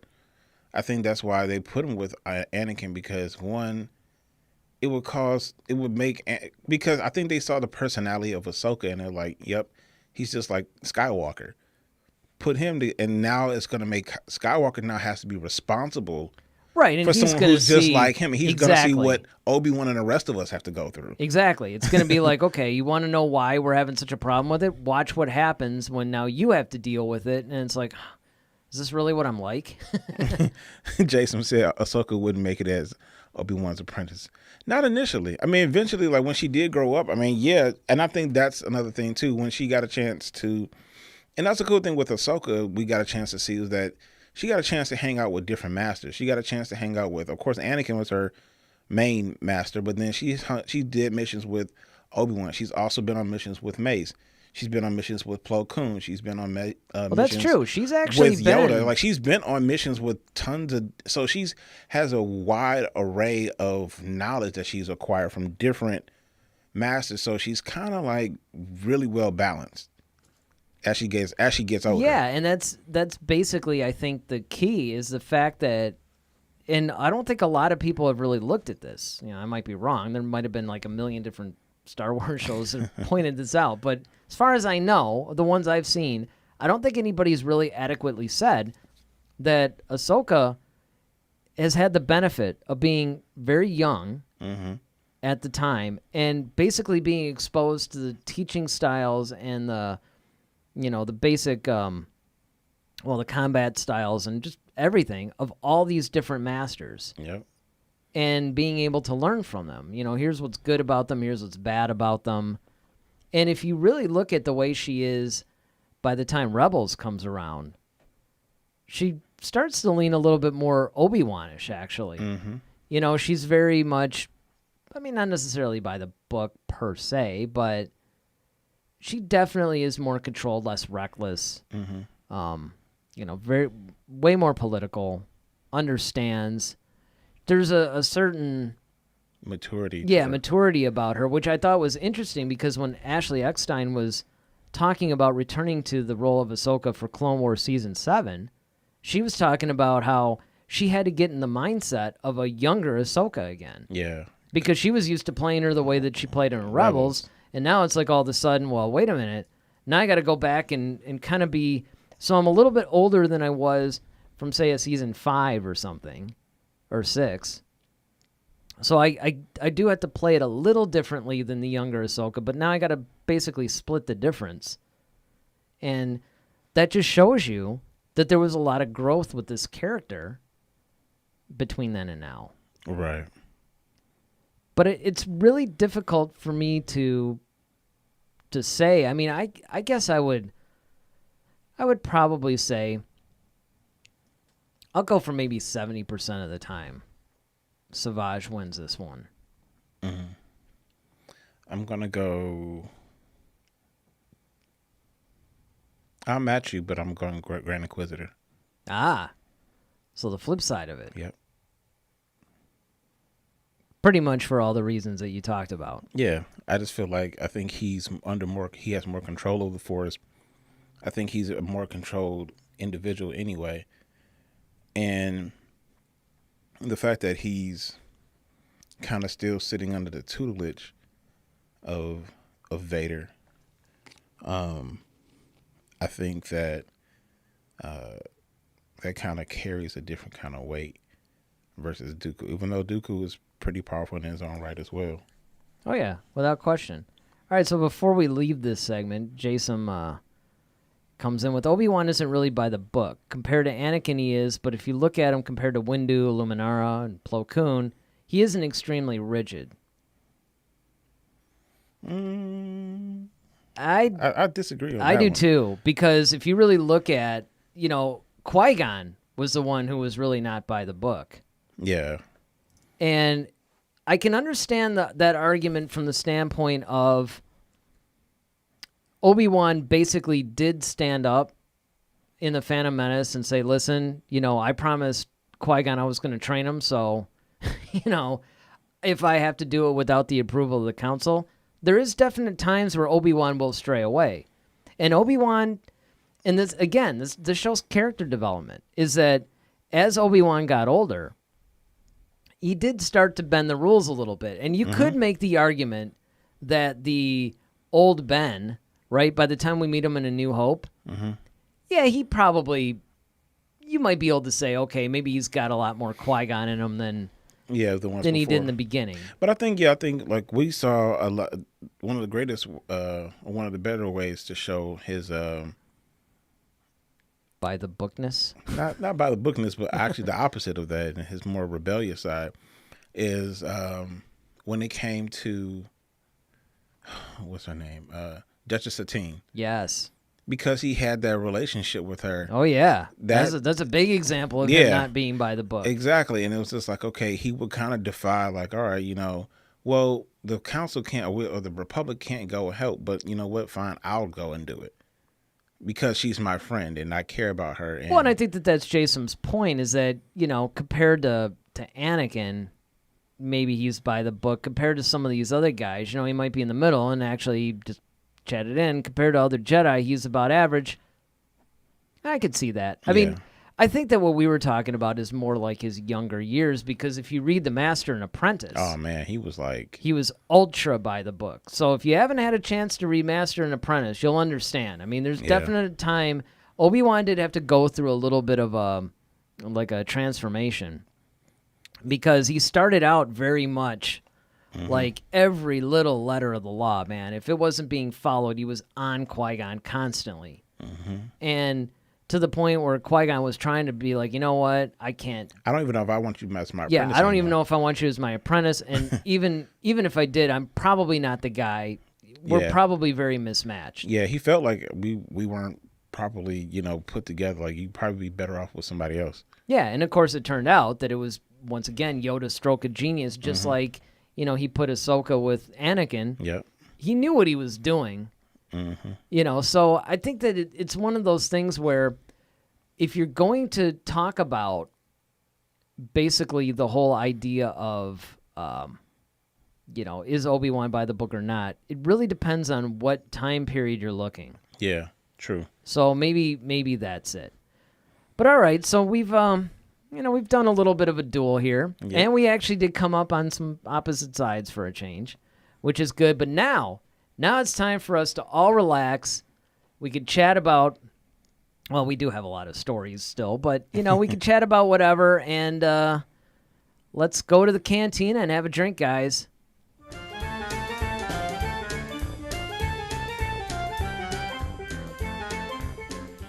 All right, so we're coming up with the cantina, of course. Before we get to our first thing, Jason just wants to point out that we had a good point on that one. So naturally, I'm going to put that up front and center. Thank you, Jason. Yes, thank you. So what do we got for our first story of the cantina? It's a pretty big one, actually. Yes. Thank the maker, as 3PO will say. We finally have an official date for the release of The Mandalorian Season 2. What is it? October 30th. October 30th. Devil's Night. Yes. It's interesting to me that they chose the end of October, because if you think about it, they seemed like when they were saying it was coming out in October, I would have said more like the 14th or 15th. Yeah, probably like mid-October. Yeah. So what's interesting to me about this, there's actually a lot of interesting things to me about this, but first and foremost, we need a trailer. That's like my numero uno thing, man. I mean, and at this point, dude, it's September. It's September. It's September. Well, right now it's September 4th. If you're watching the rebroadcast, it's later. But forget the teaser trailer. We need a full-blown trailer. Show us the money. Jason says basically November, and and that's I get the way it. I feel like that's the way of saying, well, technically it was October. You know what I'm saying? I feel like that's one of those moments, well. Well, it's interesting too, because naturally they're not going to do it on Halloween. Yeah, of course not. No. But right, it's close enough to November. But still, I mean, the last one was mid-November or something like that, or almost getting close to Thanksgiving, I think. Yeah, now, the fact that you brought up Halloween is one thing for me. Do you think that you're trying to capitalize on the Halloween holiday? Okay, you have Mandalorian. Of course, you might have a lot of kids now wanting to dress up like Mandalorian or some, people are going to have their kids dressed as Baby Yoda or something. Yeah, but I would say that would be more like in the middle, because, I mean, by October 30th, I would hope that the parents have their, the kids' costumes. Then they're not going to, they're not going to watch The Mandalorian, sometime in the afternoon or evening and be like, maybe we should do a Mandalorian thing.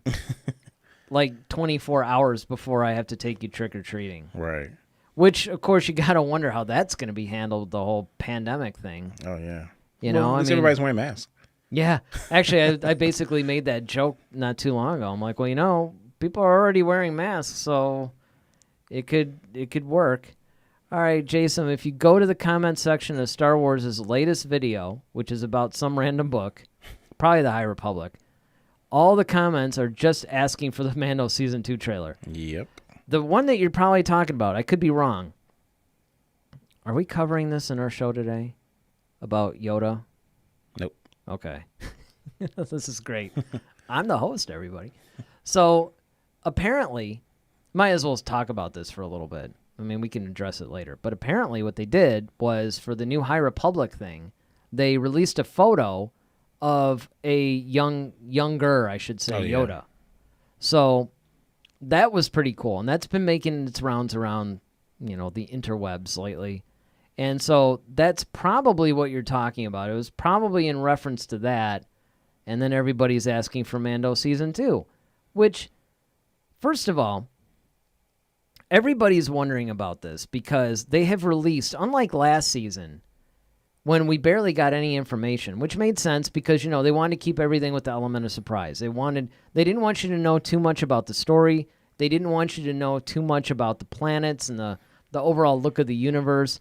They wanted you to know enough to get interested, but they didn't want you to know too much because they really wanted that wow factor. They really wanted every time you saw an episode to go, whoa, this is incredible. And they knew what they had because they knew that they had a Star Wars feeling show. I think they did. I think they knew exactly what they had.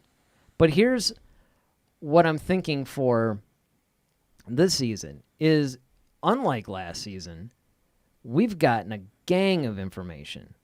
Mm-hmm. I mean, we know, and this is one of the things that I know you and I talked about on one of our previous shows, which is like, okay, if they're giving us things like, oh yeah, Ahsoka's going to be in it, Boba Fett's going to be in it, all these crazy things. Yeah, lightsaber duels and all this stuff. What are they holding back? Exactly. You got to wonder because any one of these stories that they've released is worthy of a big surprise. Because remember, the last one was Baby Yoda. Right. They hit that really well. So when the Baby Yoda scene came, you're just like, no way. And then, of course, it became the talk of the planet. Yeah. So let me ask you this question. What do you think would be the reason why they're holding the trailer? Well, I don't know. I I get what you're saying because it's true. I mean, it really, because the last time, even though they weren't trying to show us a whole lot, they were pretty much on point about, okay, here's a little bit of a teaser. Here's a kind of a sort of halfway between a teaser. Like first it was like a 30-second thing where they had, little images or something. And then of course you got like maybe a minute. Then you got the 2.5-minute trailer. So they were pretty much on point leading up to this whole thing. We're like a month and a half away from the release of the thing. They are soloing us right now. Yeah. We're a month and a half away from the release of the series, and we've got nothing. I mean, I won't say we don't have anything because we do have like a gang of information. They've released a couple of stills here and there, but nothing. There's been no trailer, not even a teaser. Yeah. I think that when you look at The Mandalorian, I often wonder, like, okay, we know Boba Fett's going to be in it. We know Ahsoka. And, of course, we're always wondering, okay, well, what's the catch then? Like, what's the big reveal that we don't know about? Mm-hmm. But it's like, you would think that you would want to, like, show that stuff just as far as, like, Boba Fett or Ahsoka, simply because, if you haven't captured, other fans who are like us who are just reading this information, but if you can start sharing videos like, look, man, they got Boba Fett in this. People are like, oh, wow, okay, yeah, I got to check the season out now because they got Boba Fett. You know what I mean? So I just really just wondering, like, okay, from a marketing standpoint, like, what would be the It makes no sense. Yeah, it makes absolutely no sense. And that's the thing. I mean, I think if you really sit there and try, I have to figure that the marketing department for Disney and Lucasfilm have to be smart enough. You have to be educated enough in marketing that there's got to be a plan. Yeah. There has to be a reason. Mm-hmm. Because what's interesting is, other than giving us, here's a long laundry list of cast members, right? Mm-hmm. It's not like they're not giving us information. Jason, he says, by holding back the trailer, everyone is super excited for anything to do with the show. Maybe they are holding the trailer back to build even more excitement for the show. I mean, yeah. I mean, I guess you can still, but I feel like you still have to bring in people who don't know. Well, and they're really rolling the dice on that because people could get frustrated with it, or start to be suspicious. And I think that while that does seem to be about the only thing that makes sense. Ronaldo says, I think they haven't shown any of the trailer because they're really confident about the season, which means they're pretty sure everyone will be blown away by the trailer. He also says, and also seems like they are making reshoots with Ahsoka that are exclusive for the trailer. Yeah, I do remember reading that. I read that, but once I again, do remember reading that. Still, though, it's like now. Like, I mean, granted, I get it. It's a pandemic. It's not like a traditional. Well, and that could be there. There could be some of that too. I mean, who knows? Ronaldo says, as long as they have a plan, I can wait.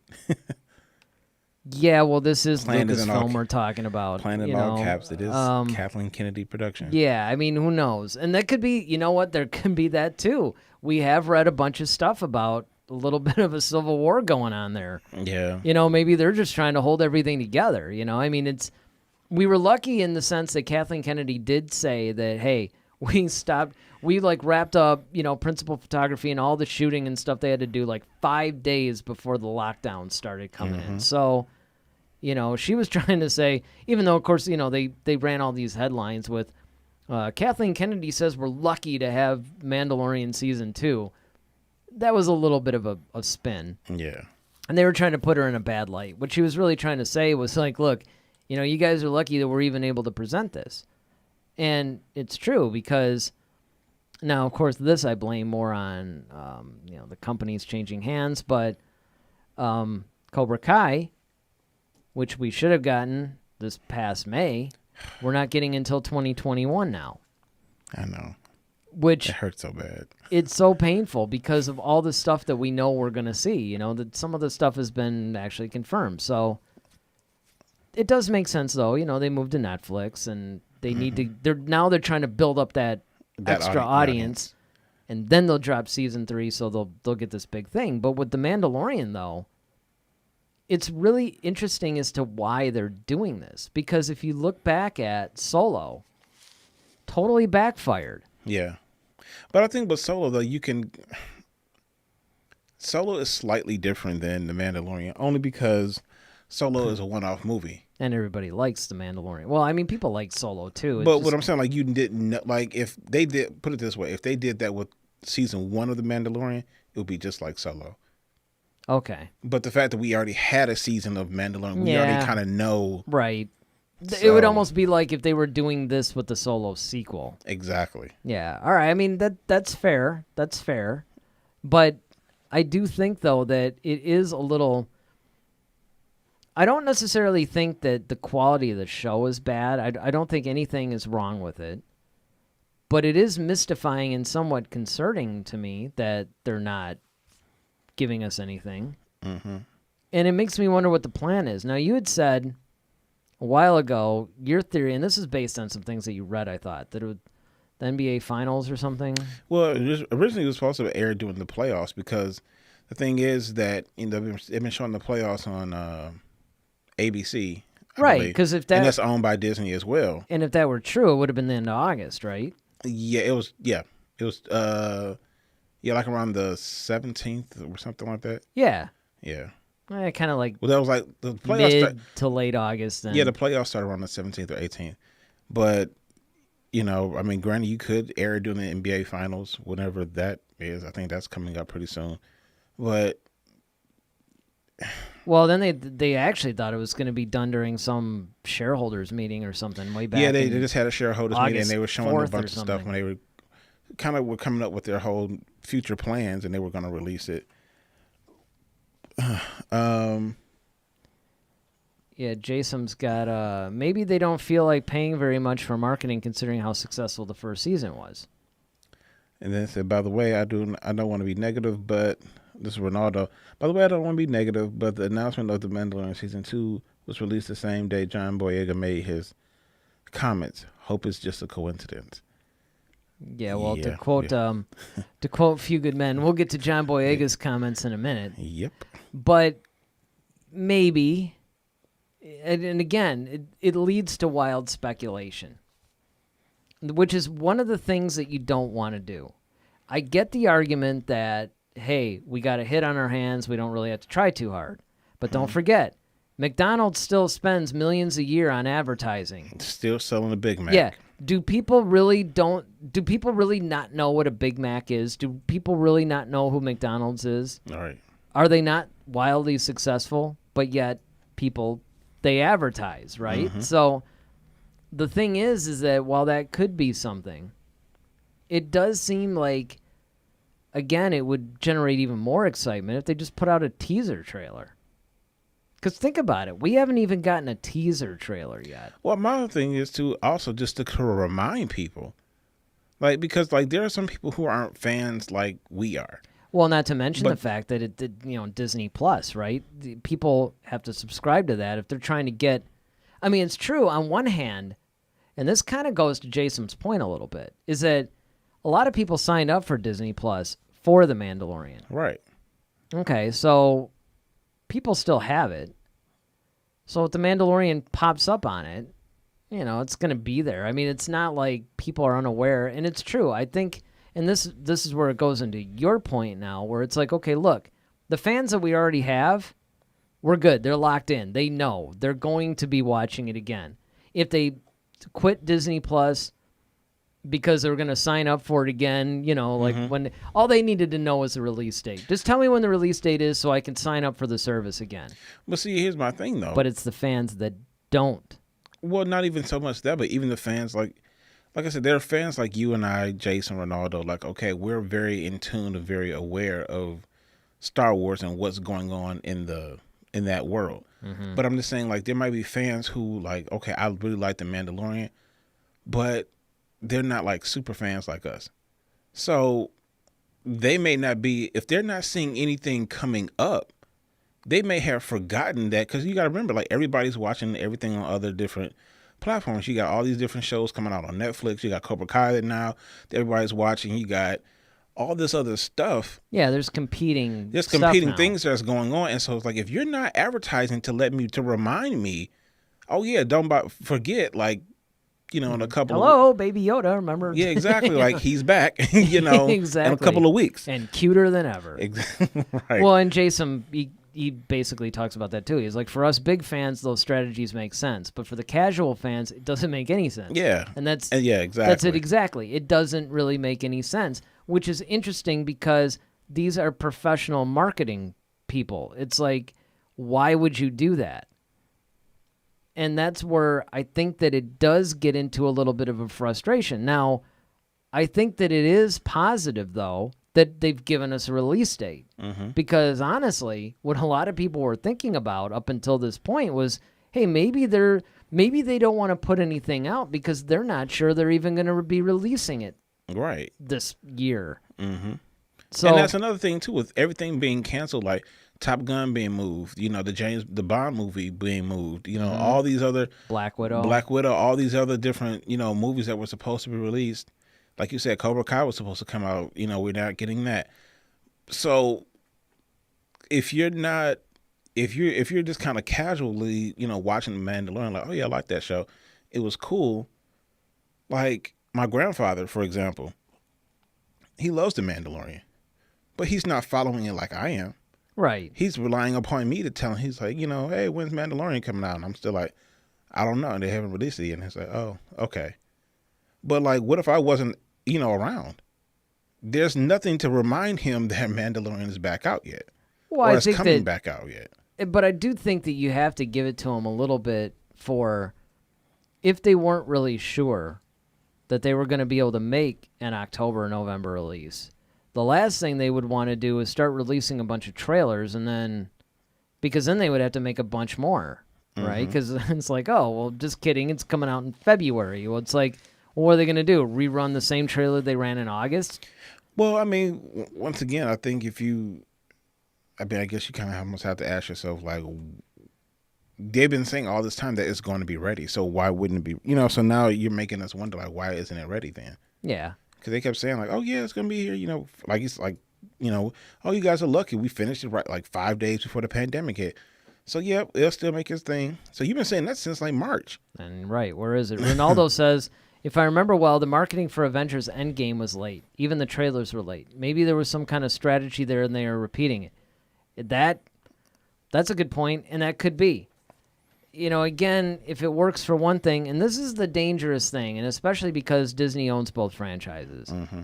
One of the big things, and a lot of like a Dave Filoni, for instance, has long said, look, you have to treat Marvel and Star Wars as two separate things. You cannot just take what works for Marvel and do it for Star Wars. The other thing is, do you think that, and I don't even know why this will happen, but like because there's nothing coming out for Marvel right now.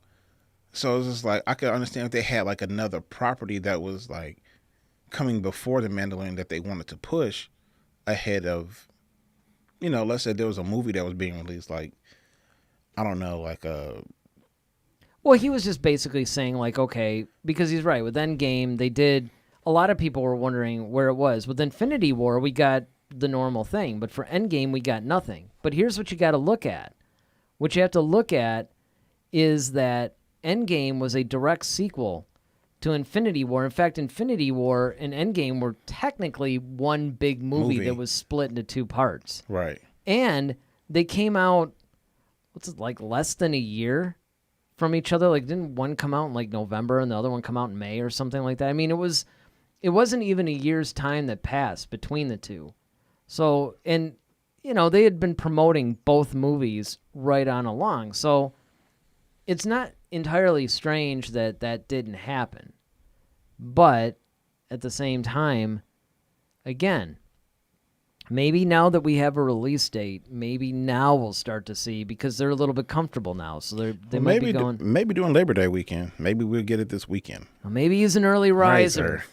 Got to quote a few good men here.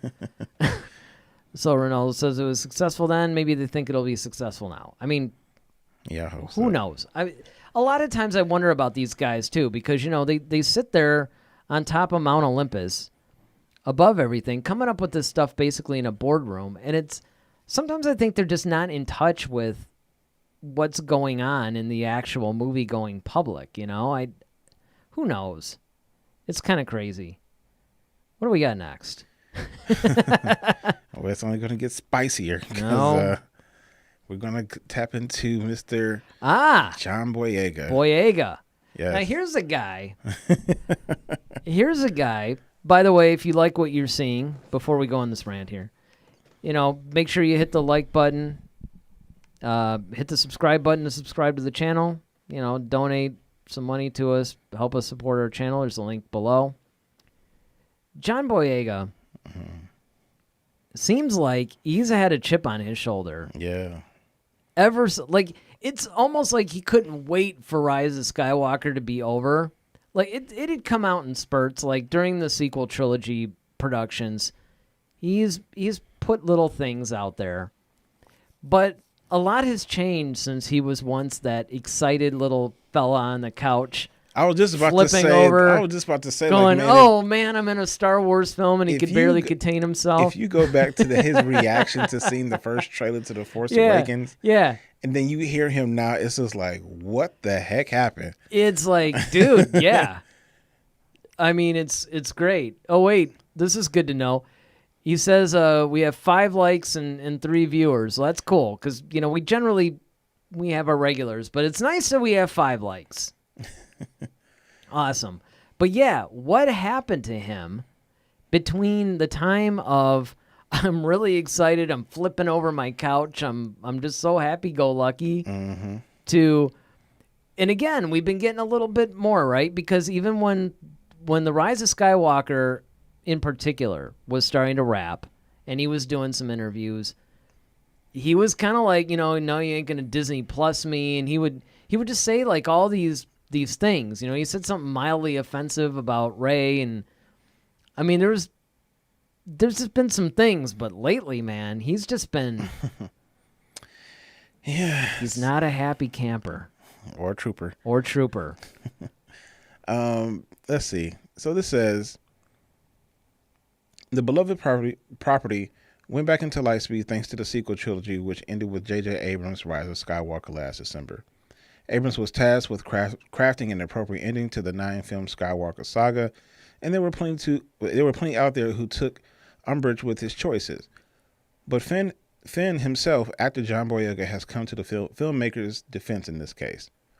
John Boyega starred as the stormtrooper turned resistance leader in all 3 of the Star Wars sequel films, beginning with The Force Awakens, a blockbuster movie that was helmed by J.J. Abrams and did a ton of world building for the trilogy. He eventually returned Rise of Skywalker after Colin Trevorrow departed the project and took bold narrative choices to wrap up the franchise in a bow. And while there was some backlash to his choices, Boyega stands by Abrams, as he recently explained in an interview. Everybody needs to leave my boy alone. He wasn't even supposed to come back and try to save your bleep. Just for the kids at home. Well, that was blunt. Because John Boyega might have had some criticism about the handling of his character throughout the Star Wars sequel, he is still fully behind the director of J.J. Abrams. Oh, that's good. Because, as he mentioned, Abrams wasn't originally he wasn't originally set to helm Episode 9. He was eventually convinced, and he did his best, but it's not a story he originally planned. Yeah, it's too bad we didn't get the Colin Trevorrow one. I know, right? Then again, who knows? You know, we could have gotten the Colin Trevorrow one, and it would have been like, oh man, I wish JJ had come back. Well, before you go into all that, though, Jason points out something that I think you and I have been talking about for a while. He says, what happened is nothing. Finn had an interesting and dark backstory, but he was used as a comic relief. He needed character development. And absolutely, that's one of the things that Daryl and I have been saying. Yes. Ever since probably The Last Jedi. I think we looked at The Force Awakens like a setup. Yeah. He definitely was more comic relief, I think, in The Force Awakens than any of the other films. But, you know, that was the first of 3 movies, so it's kind of like, okay, you know, where's this going to go? So we can go on record again, because we've said this before, but we might as well say it again, that Finn was so criminally underused in this trilogy that here you have an interesting story where you have a stormtrooper who defects, and because he doesn't like what it is that he's seeing, and he's conflicted. But he's not necessarily running to the rebellion as much as or resistance, as much as he's running away from the First Order. There's just so much complexity that in storytelling that you could do, because number one, we've never seen a stormtrooper before really humanized. I mean, sort of when you take the Clone War guys. Mm-hmm. Like when you take the clones like Cody and Rex and all them. But again, when they became stormtroopers, though, it was a little bit of a different thing. You know, the closest to humanity you see from those guys is when they're talking about, you know, hey, did you see the TC, you know? Yeah, the little new ship that just came out last week. Yeah, yeah. And Ronaldo, you know, goes on to say, I think he's frustrated by the fact that Lucasfilm had no plan. If we, the fans, are frustrated because of that, imagine him, who was in the movies and is also a Star Wars fan. Yeah, I mean, I think a lot of people, I mean, including Daisy Ridley, I mean, she's had some, you know, interesting things. I mean, it was hard for her to get work after. Yeah, and that's more external, but I think that, you know, because if you remember, she was really staunchly defending the movies. Of course. You know, talking about, like, look, you know, you guys are, and Boyega, on the other hand, he's basically been critical of, you know, I mean, Oscar Isaac is probably the closest to it, too, where he's kind of like, yeah, I'll do another Star Wars movie when I need another house or something. Mm-hmm. I don't necessarily think that Oscar hated the whole thing as much as he doesn't really care that much. It was a gig to him. Boyega actually seems bothered by things. Well, and maybe that's part of it. Well, yeah, I mean, you would definitely be bothered, especially, like, if you're such a huge fan of, I mean, that's almost like if one of us got selected to do Star Wars. And, you know, we're super excited. Like, man, I can't believe this is like a dream come true. We've been watching these movies since we were kids. And I finally get the opportunity to bring, you know, something to this franchise that's so beloved by me. And then I start looking at, you know, the wizard behind the screen, and I see all the problems that come with this. And that's the big thing too, because I think And now, that if you, I'm at the point where it's like, okay, now I still have to go out and deliver what I can see is a bunch of crap, but I have to. And then you want me to wave the banner on, I got to go on Kimmel, I got to go on all these late night talk shows, I got to, promote this thing that I know is probably going to be a steaming, stinking pile of crap, and it's like, or maybe it isn't, but everybody's going to be toxic about it and start flooding your Twitter feed or whatever with hate. Yeah, and then now people are saying like, oh, okay, well, this sucks, and like they're almost like we've always said, like even with Jar Jar Binks with Ahmed Best, it's like, okay, well, I'm at the mercy of the director and the producers, and like I'm just an actor, like I have to just give what they're asking me to give, but I can't, I can only do so much. And now people are personally attacking me as if I'm the problem and I think that's kind of what bothers him, and I get it because your work is being like absolutely. But simply the wood chipper. Here's what I want to bring up though, and this is what makes it really fascinating to me. Like if you were chosen to play Finn, and let's just say I were chosen to play like Phasma. I mean, you're more of a Poe kind of guy, but all right. Yeah, I mean, but all right, well, we'll go with that because Poe and Finn kind of have around the same amount. All right, so let's say I'm chosen to play Poe. Mm-hmm. You're chosen to play Finn. I think at the end of the day, we'd be so jacked up that we're in Star Wars movies. Yeah. It wouldn't necessarily matter, but at the same time, though, if we did get the experience behind the scenes, which we don't know that. Exactly. And when you factor in, and then you get people, writing on your Twitter feed that you're terrible and you ruin their childhood and whatever else, it's kind of like it might actually, negatively color your whole experience on that. And especially because Force Awakens was so widely beloved. Yeah, so it gives you that false sense of... So you're like, okay, man, like my career is taking off because of this, and I'm like... Man, I'm in this really great franchise, and I'll wait till you see. I'm in all of the other movies, so I didn't die in the first one, so cool. I get to keep doing this thing, and then the second movie comes. Yeah, right. Can you imagine? Oh man, wait till you guys see The Last Jedi. Wait till you see you see the reaction of The Last Jedi. Exactly, and then now you have to deal with and that's the difference between, back in the day when let's say we're talking, the '90s, like early '90s or whatnot. Yeah, okay, if you had issues with Return of the Jedi because of the Ewoks, well, that's something you just talked about at the water cooler at work, and it stayed there. Mm-hmm. But now we're living in an era where everybody's posting, where everybody can see. They're following you personally, so they're so now you can't escape this. Now you're seeing how much people hate whatever you created all over the place, and so now you just basically almost have to turn your phone off or sequester yourself, or then you hate being out in public now because now people are running up to you. Yeah, man, what the heck was with that? And now you're constantly on the defense, and that wears on you. Absolutely. Ronaldo basically says, I love The Last Jedi, but Finn's and Rose's arc was terrible. Absolutely. It was. Oh, beyond terrible. Yeah. But I don't think that Rian Johnson wanted to waste both characters. He probably thought it was cool, but it didn't work. Well, I think that in Ryan's case, I think that's actually a good way of putting the entire film. Because again, you and I have come to the defense of it. We really enjoy The Last Jedi. We think that in some ways it did what they wanted because, and again, forgive me if you guys have heard this stuff before, but when Daryl and I came out of the theater after seeing it, we didn't say a word. Man, that was it was the most awkward movie experience, I think. I was just thinking about okay, the movies we've seen together. We saw the prequels. We saw most of the prequels together. Not initially, but at some point we did. Yeah. Well, we saw Revenge of the Sith together. We saw that one together, but we both saw Attack of the Clones together. I mean, you saw it first, but right. It was kind of within hours. But then we eventually did go and watch it together, and we still kind of talked about it. Oh, that's true.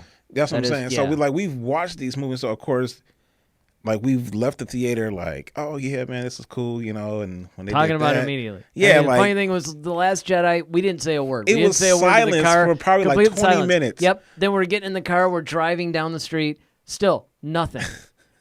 And it was almost like an awkward day kind of. Yeah. What'd you think? Yeah, exactly. You know, I think those were my exact words. Like, they were. Because neither one of us wanted to really address what happened. We didn't want to address it, and I think we were afraid. Like, okay, what if I say I don't like it? I can't bring myself to say I don't like a Star Wars movie. Exactly, that's exactly what it was. And that's what it was. And I think what was happening was, and we had said it once we finally started talking. It was like therapy. Yeah, once we started talking it through out, it, gotta unpack this. it wasn't so much that we didn't like it. We had to process it. Yeah. Because it was different, and he did exactly what Star Wars fans had said that they wanted done, which is, hey, take chances. Don't give us the same safe thing. But what ended up happening was the fans were like, well, wait a second. Don't take that many chances, and let's make it still feel like Star Wars, though. Ronaldo says, I also think it's no coincidence that Adam Driver is the only one that hasn't talked anything bad. He said he knew Kylo's ending in both versions of the movie's script. He turns good and dies. Yeah, and Adam Driver's kind of stayed somewhat neutral. Like, he doesn't like, he's not really overly enthused about talking about Star Wars a lot, but he never has, even from Force Awakens, he wasn't really. Yeah, he's... Exactly. Ronaldo goes on to say that means he was the only one that had a planned ending for how the characters... So I see what you're saying. You're saying it's kind of like he's more or less at peace with the whole experience because he basically knew what was happening. Well, not only that, but I think Kylo's character, I think it was pretty much defined. I think that's just what it is. It's like, okay, I know I'm bad to the very end.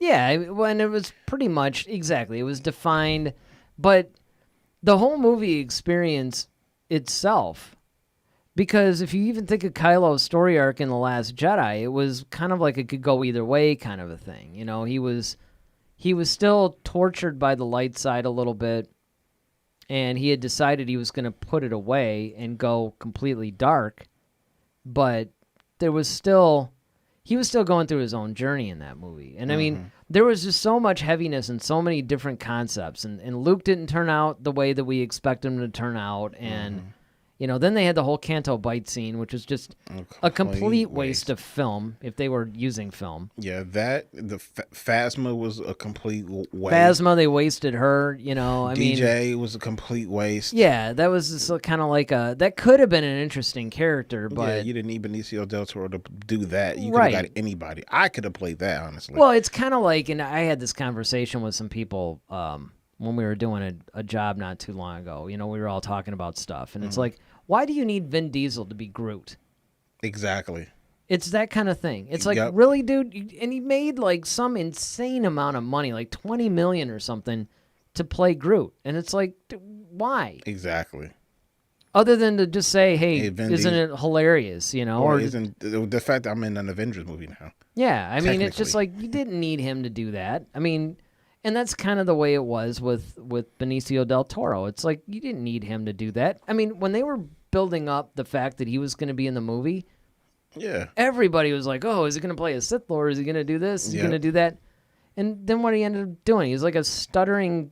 little computer nerd almost. Computer nerd, which, by the way, I think it was actually very cool that they introduced the slicers. Because that used to be a Legends thing. Yeah. And they did sort of port that over to new canon a little bit. You do have a few instances of them, I think, in the Aftermath trilogy. But it was nice to actually see a slicer, which is a type of character that figures prominently in everything except for the movies. To actually introduce that, but still, they just handled it wrong. Right. And for that reason, it was just a lot to process. Now, overall, and you guys can go back. If you go back on our channel, particularly on YouTube, not so much if you're watching us on Twitch, but on YouTube, we did a whole Last Jedi review. So, what would be interesting One of these days, you know what? I got to listen to that. Our whole. Yeah, because I almost wonder, like, would I feel the same way? Like, would I be listening to it going, no, that's wrong. Why would you even, you know what I mean? It's like, when we did it, it wasn't too long. Actually, that was one of our first episodes. I think the first episode was our episode 0, which was kind of like how we got into Star Wars, and it was an introductory thing. It was called a long time ago. And I think the second episode was our Last Jedi review. Yeah, I just think that Boyega. I mean, I agree with him. You know, I think I understand his frustration. Yeah, I understand his frustration completely, and it's, you know, I think that when you have the privilege of being behind the scenes and to see like how everything is going on, because like, you know, we're hearing about it now about like, okay, is Kathleen Kennedy leaving and this and what's going on? Well, that didn't just happen. Like, this has been brewing for a while. Oh, absolutely. And, you know, of course, you know, we've often talked about, you know, on our other podcasts back when they were doing Solo about how, okay, Lord and Miller gotten fired, you know, after 80% of the movie was done. And then all of a sudden you got to bring in, you know, Ron Howard to finish up the movie. And then now you have, you know, the marketing was bad for Solo, and then now you're trying to, you know, put all this other stuff out here, and then no, you know, we're scrapping Colin Trevorrow, and now we're bringing in JJ to finish the, you know, so it's like the mechanisms of Lucasfilm has been just faulty for a while. Well, and that goes into Ronaldo's point too, where it's kind of like, you know, and of course I've said it ad nauseum, where they don't seem to have a plan, and that hurt them. And you know, another thing too, I mean, just not to complain about this the whole time, but if you think about when Kathleen Kennedy did that interview and was like, oh, there's no source, it's not like we have a ton of source material that we can get stories, and the fans were like, what? Yeah, see, that was like the big. So that was stupid. But then fast forward to maybe a couple of weeks ago. Oh, yeah, we've got like, there's 25,000 years of, you know, when you look at the interview. Yeah. I mean, it's kind of like now she's talking about, well, we got to honor this legacy that Lucas built. And there's like all this, you know, these books and comics. And if you look at the time period and everything, it covers like about 25,000 years of lore and all this. And you're kind of like, well, imagine that. Yeah, we know that. It looks like, you know, Kathleen Kennedy finally talked to, I don't know, maybe the story group, and because, you know, they were probably just going, oh, man. Yeah, they probably just had to, like, why would you say? Because they knew what the fans were going to think. Oh, I mean, yeah. It's totally like one of those things, like when the president goes out and says something, and then, like, all the advisors in the back of the room, like, oh, God. Meanwhile, the press secretary's, like, right away doing a speech, like, oh, okay, now what? You know, and I mean, it's exactly, and that's what it comes down to. And those are the kinds of decisions and just boneheaded things that they keep doing. It's like, how can you mess this up?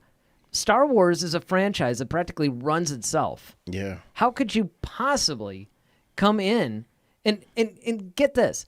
Even messing it up, they're making billions of dollars every movie. Yeah. I wish I could be the head of a movie to where even when I screw it all up, I make a ton of money. What's Ronaldo saying? Ronaldo says, also, wish they would have made Finn a Jedi. An extra stormtrooper that becomes a Jedi, and a nobody, Rey, that becomes someone, and also a Jedi against the evil Skywalker.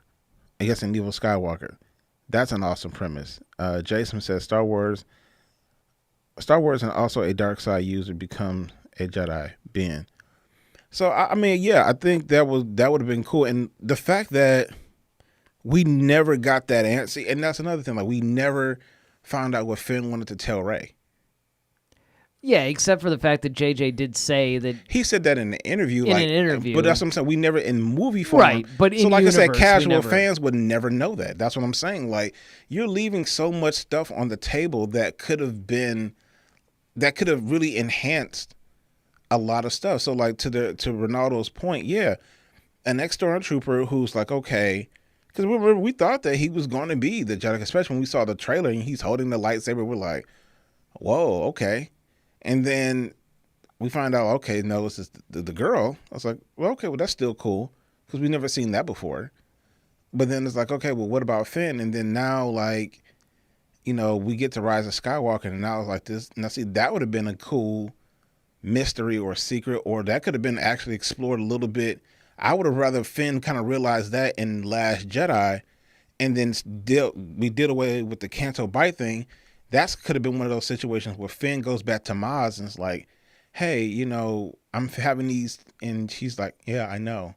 See, let's why talk. can't... See, that would have been cool. Then, so now you got Luke over there with Rey.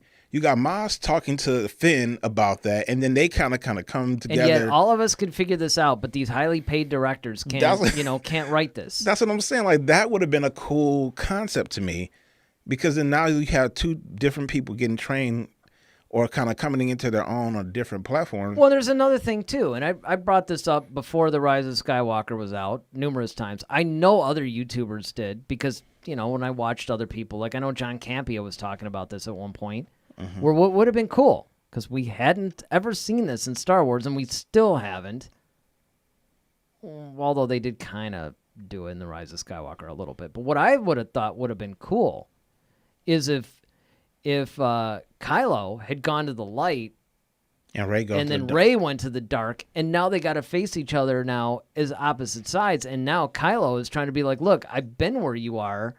It's not what you think. Yeah. And now he's the one trying to turn her back. Yeah.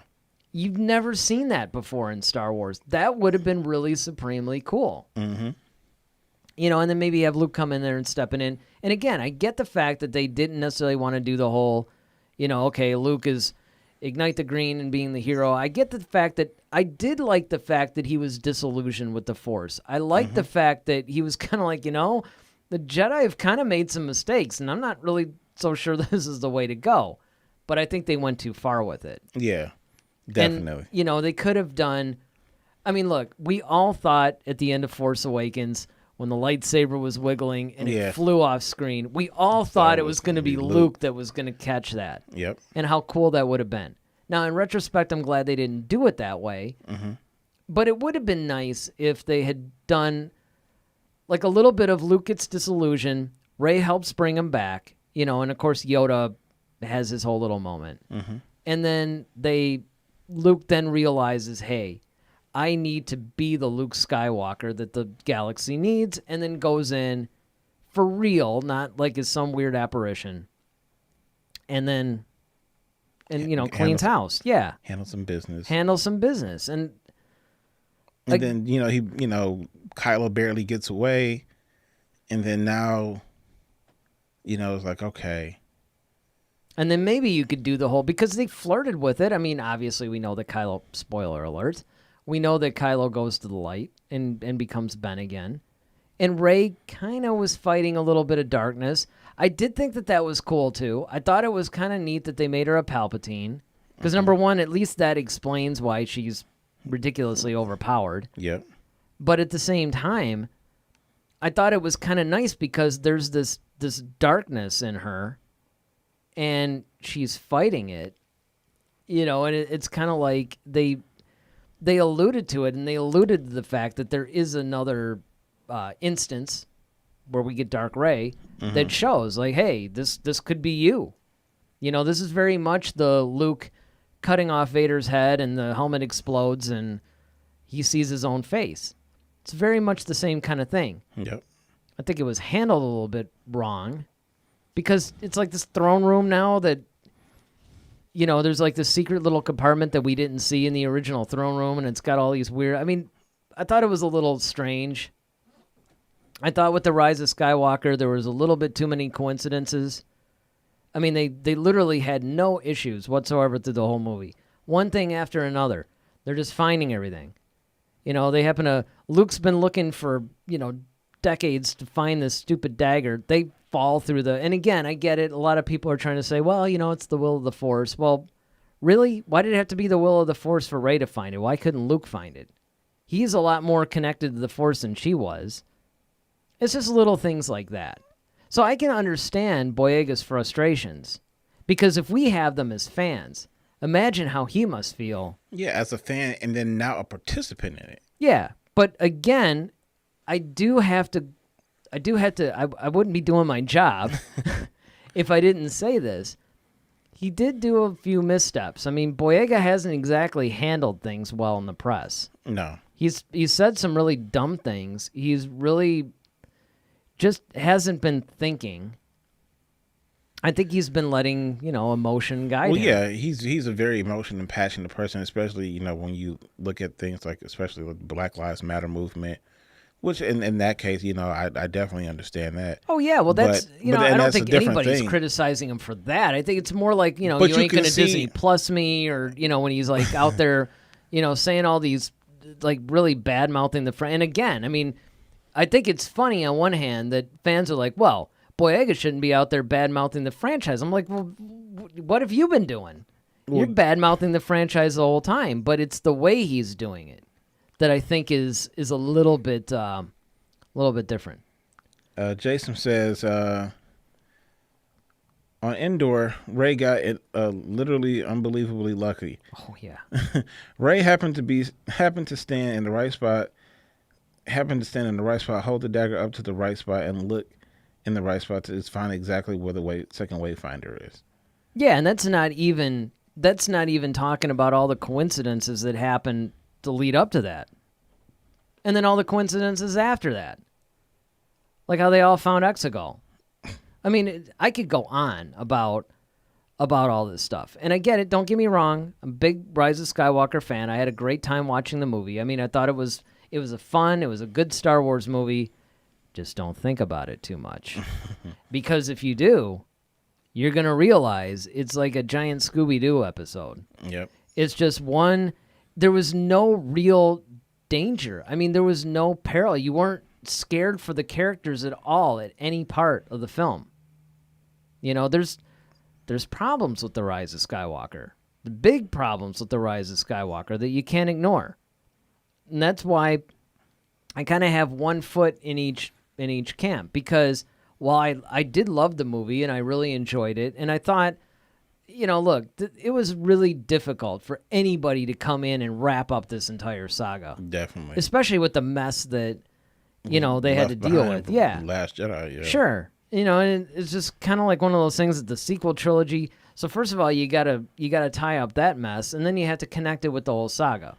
It's going to be tough. I mean, granted, I would have loved to have seen the Colin Trevorrow Duel of the Fates movie, but at the same time, hey, JJ did a good job. He gave us a fun movie. It was cool. The problem is, and we talked about this a million times, is the fact that if you explain something, or if you introduce something in a film, you got to explain it in that film. Right. They did not do that adequately. I mean, when I gotta go play Fortnite to get context for the Emperor, to make his announcement in the galaxy, that's an issue for me. Absolutely. If I have to read a bunch of different source material in order to understand the full picture of how this came to be, that's an issue. I don't mind if it expands, but if I have to find it out, I don't know. What's Ronaldo saying? I think it's hard that any of these actors will come back.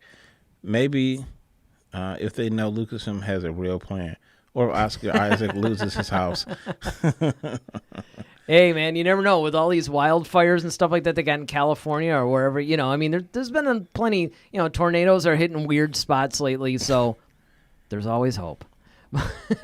But, yeah, you're absolutely right. It's like, I thought the same thing.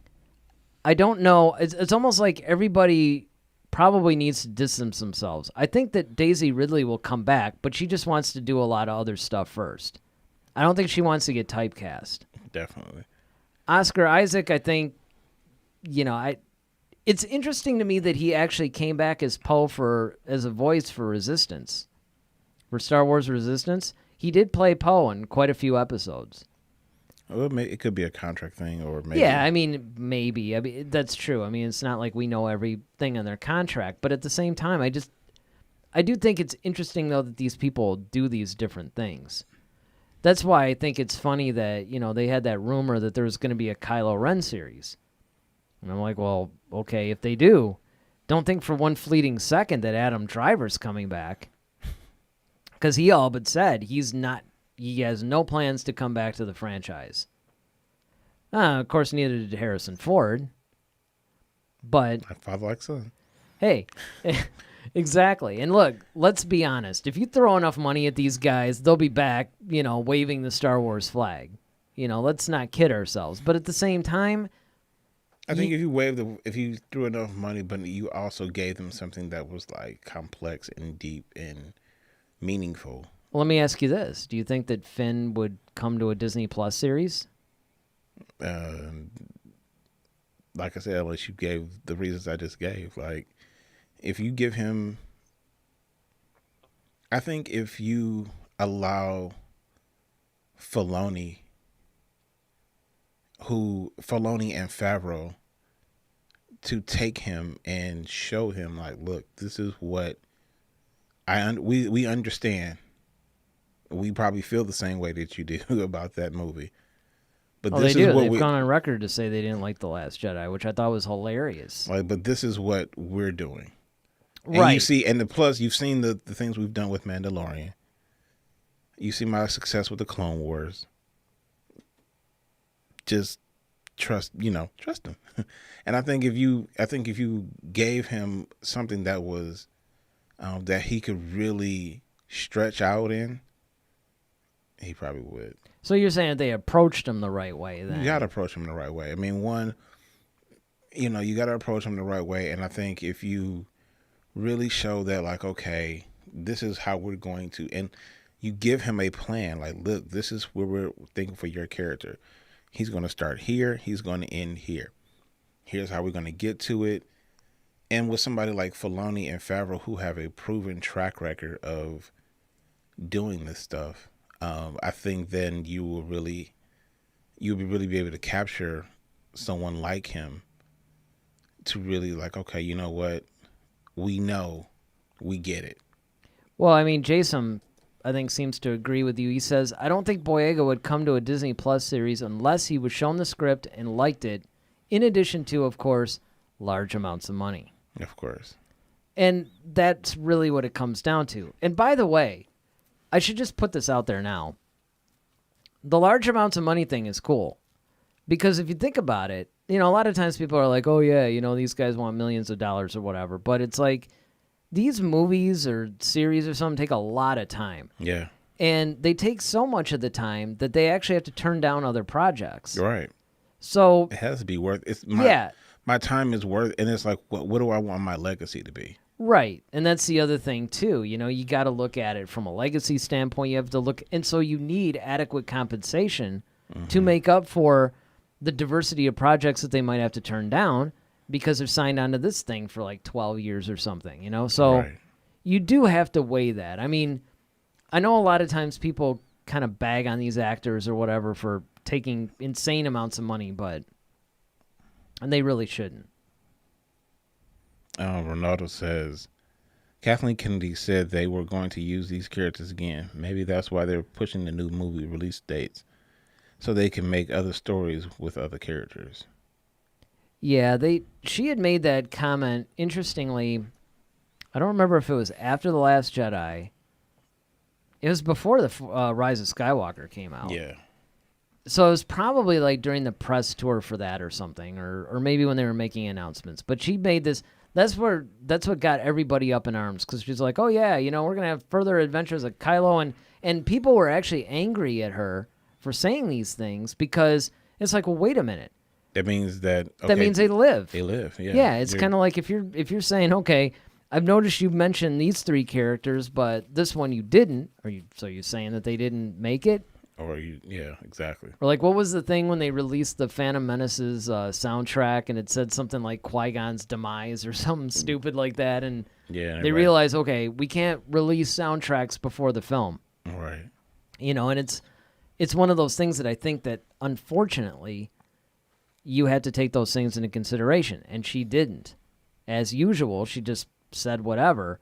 There were no contracts signed. Half of these actors didn't even want to return to the roles, and if they did want to return to the roles, they certainly don't want to return to them within 3 or 4 years.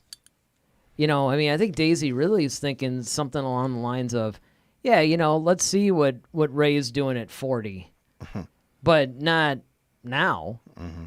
And I think that that's one of those things, again, unless they recast them, which I can't see them doing that either, but I think that they just have to let those characters go for a while. Let's let the past die. Now, what's interesting, and I'm going to backtrack a little bit, because I meant to ask this before. When we were talking about the importance of the lightsabers and all that, it makes me wonder, speaking of all these series, if they're going to address any of this stuff in the Obi-Wan series. I don't think so. I think you really have to get straight to it. Well, especially because it's only going to be limited. one season, right? Yeah, so pretty much. And you like only, 6 episodes or so something? maybe 6 to 8 episodes probably. So you really got to get to the point. Yeah, well, speaking of getting to the point, what do we got next? Next, we have the Sith may be able to capture Force ghosts. I think we have the wrong graphic up. Yeah, I think we do. Well, that's interesting. But hey, we can roll with it. Well, yeah. So, the Star Wars hints that the Sith can capture Force ghosts. So, Star Wars reveals that ancient Sith knew a way to trap Jedi Force ghosts, and it's a good job Emperor Palpatine didn't know it. So, death is not the end when it comes to the Force, as proven in 1977 when Obi-Wan Kenobi's voice gave Luke Skywalker guidance during the Death Star run.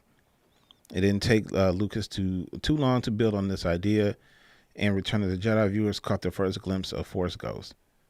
The spirits of Obi-Wan Kenobi and Master Yoda and even Anakin Skywalker manifested to celebrate Luke's triumph. So Matt Stover's novelization of Star Wars Episode 3, Revenge of the Sith, confirms only lightsiders can become Force ghosts. Immortality is the ultimate goal of the Sith. The spirit of Qui-Gon explained. Yet they can never achieve it. It only comes by the release of self, not the exaltation of self. It comes through compassion, not greed. Love is the answer to the darkness. Such Force ghosts have generally been seen as not neutral observers or mere spiritual guides until Rian Johnson's Last Jedi. That featured a scene in which Master Yoda Force ghosts summon elemental lightning, confirming they can indeed affect the real world. Suddenly, Force ghosts have become a power to be reckoned with. Yeah, which is really, don't get me wrong, I like it, but it's interesting to me that they were, especially with the sequel trilogy, they were really going to town with Force ghosts. Like, suddenly they became a thing. Before, they were like these ethereal guides from beyond that would guide a Jedi or guide, somebody, whoever they wanted to talk to. Usually it was Jedi, though. Right. Into something. And it's funny how we were introduced to the Force ghosts through, obviously, Obi-Wan. And when you were just watching the original trilogy, like I was as a kid, it made sense. Obi-Wan gets cut down. He's now this Force ghost. And at first, he's only a voice, right? He's just somebody that, Luke kind of hears him in the X-Wing, and you're like, oh, he can kind of speak to him from beyond. Then, Empire Strikes Back comes out. Hey, we see kind of like this, he's sort of like a faded form. But then... I thought he was just hallucinating. Right. And that's what a lot of people thought, too. But then especially Return of the Jedi, it's like, oh, no, he's like a fully formed, he could sit on logs. He can, so in a way... Even in Return of the Jedi, we sort of saw how he can interact with the physical realm. But they definitely they didn't really mess with it, obviously, in the prequel trilogy. Right. But except to give us that little nugget like, hey, that whole Force Ghost thing? Yeah, guess who thought of that? That was like a Qui-Gon thing. So now you have Qui-Gon, who is like the guy who discovered this. Right. I mean, you really don't see it again until the Clone Wars. Yeah, you don't see it again until the Clone Wars. And then, one of the things that I thought was really interesting, was it, or maybe it was Rebels. Which one was it? It was Rebels, because it was with Ezra. We saw that Yoda could actually project himself. It was almost like a living Force ghost. You basically start to think in terms of, once you see The Last Jedi, like, oh, well, he's kind of doing what Luke ended up doing. Yeah. Where he sort of projected himself into a thing. The only difference is when Luke did it, Luke appeared completely physical. Yeah, right. And I thought that it was interesting that Yoda, even though he did have a little bit of that aura around him, he was more physical looking than most of the Force ghosts. And he could actually, basically touch Luke and hit him with stuff. And then, of course, he's summoning lightning and he's doing all this stuff. And it's like, oh. So, again, you have another evolution of Force ghosts. Right. Well, in this, it says, George Mann recently published Star Wars Dark Legends subtly hints that the ancient Sith Lord had a way to deal with Force ghosts. However, they're like the Force Ghostbusters or something. They got that little trap door thing. Yeah, that little trap thing that, like what they got Slimer in or whatever. Well, this kind of is it. This is a collection of... Why not, This right? is a collection of in-universe myths. Although Lucasfilm has stressed every one of them contains a grain of truth, one of these stories, The Gilded Cage, tells of an ancient subtle war between the Night Sisters and the Sith Lord Darth Kaldoth. The Night Sisters attempt to lure him into a battle with what seems to be a Force ghost, but he saw through their trick and prepared a response. He performed a binding ritual that trapped the Force ghost inside of a vial. He stoppered it and took it away. Well, this is interesting. So Jason brings up, Qui-Gon was the first Force ghost recorded in history. How would a Sith capture non-existent Force ghosts? Probably just a legend, hence the name of the book. Yeah, I would tend to agree with that for that reason. Because, again, the only way that I could say that maybe is if it was one of those things that was lost. So, like, maybe there were other Force ghosts, but then Qui-Gon sort of rediscovered the technique or something. I mean, but yeah, again, as soon as you said it was from Dark Legends, I'm kind of like, okay, I know that was kind of like it's supposed to be sort of like a mythological kind of thing. That there are grains of truth in it. And I think the grain of truth in this one might be that guy actually existed. That he's not some made-up Sith Lord, that it's a real guy, but it does, though, bring up a greater discussion in how much did the Sith know about Force ghosts? Well, we know Anakin knew about him. How? Clone Wars. Oh, yeah. Yeah. So Vader, I just don't think that, I think it was something that, because one of the things that they've talked about, especially with the Sith, is that Palpatine was really into, the Night Sisters, and he really wanted them to tell him the secrets because he knew that they had the ability to bring people back from the dead and things of that nature. But when they wouldn't share, he realized that they just wouldn't share the secrets, and he couldn't find a way to get it out of them. He just had them killed. Well, the Night Sisters are another good point, too. Jason brings up the Wills were Force ghosts long before Qui-Gon learned from them. It's possible, but unlikely. But and he goes on to say, when did Anakin find out about Force ghosts? Because it was an episode when they were on... it was an episode of Clone Wars when they were on that planet, when they met with the brother and the sister on that weird Force planet. the father, the son, the father and the daughter. And the daughter, yeah. So they were in the cave, and then Qui-Gon actually appeared to Anakin, and he was actually showing him, basically like his future. So there was that whole scene in that.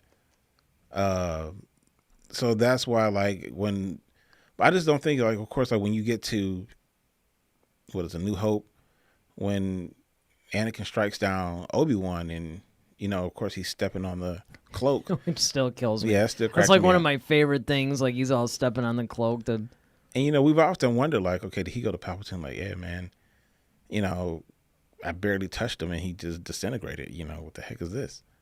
And yeah, I do remember us joking about that, where it was kind of like, yeah, did he go to him? It was just like, hey, look, have you ever seen this? Because this is kind of weird. I mean, the lightsaber went through. He just sort of disappeared. I don't know what that's all about. I didn't really hit anything. It's just.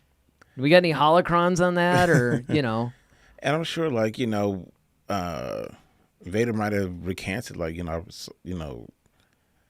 but I don't know if he would have put the two together.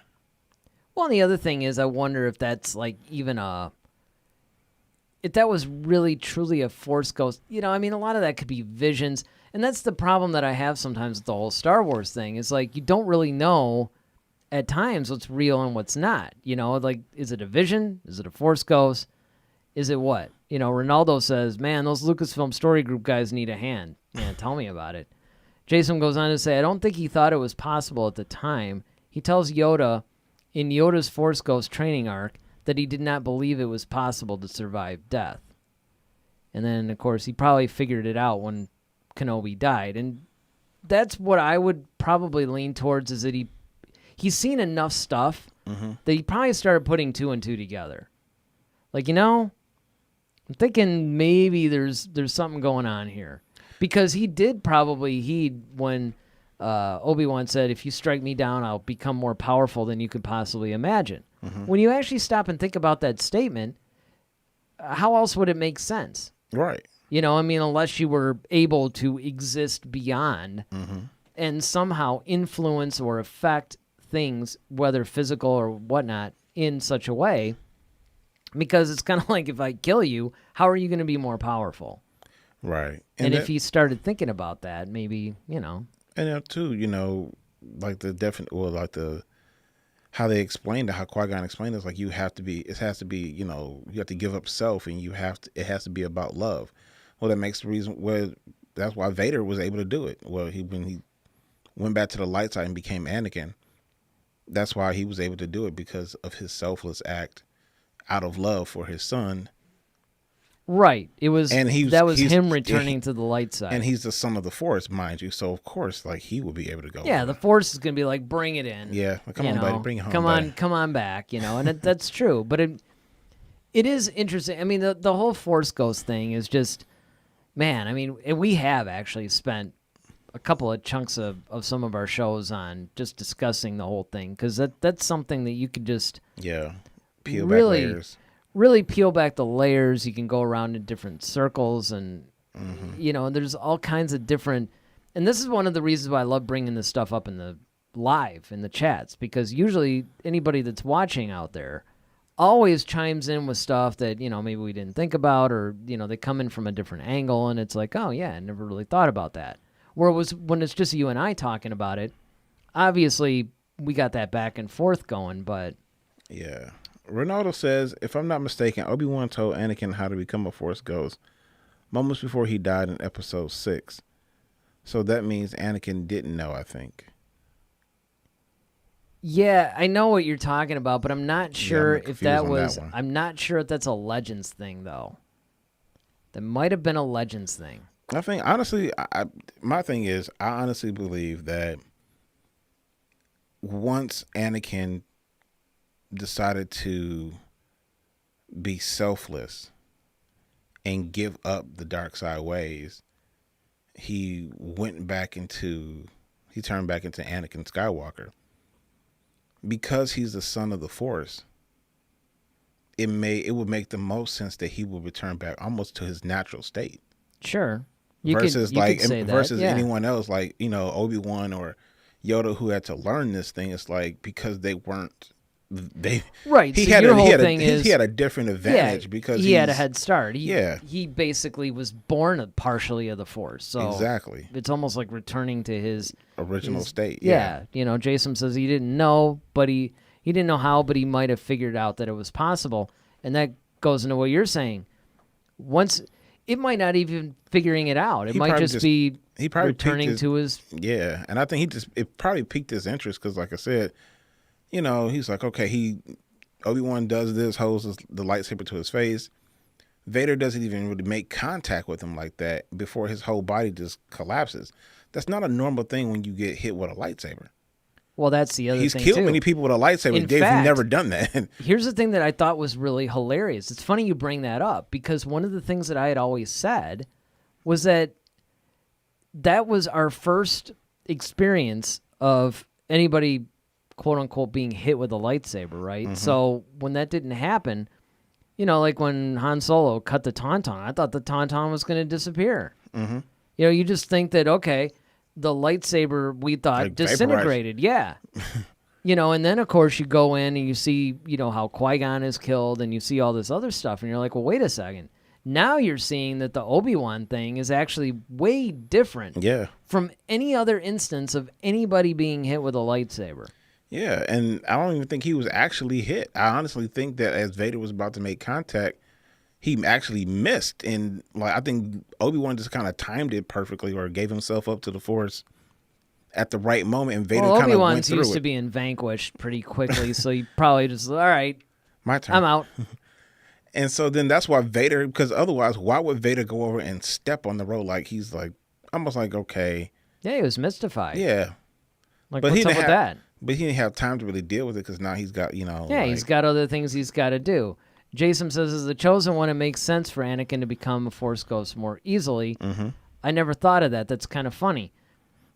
Again, it's one of those things that we often bring up here. In fact, sometimes Daryl and I actually, in the middle of a conversation, things are hitting us like, as we're hey, talking. I never actually thought about this before, but, and it's not even each other's points. Sometimes, one of us is in the middle of making a point, and it's a self-realization like, well, wait a second, and you start going down this, almost like this rabbit hole, like, well, wait a minute, if this, then that, and now you're making this connection you've never made before. Right.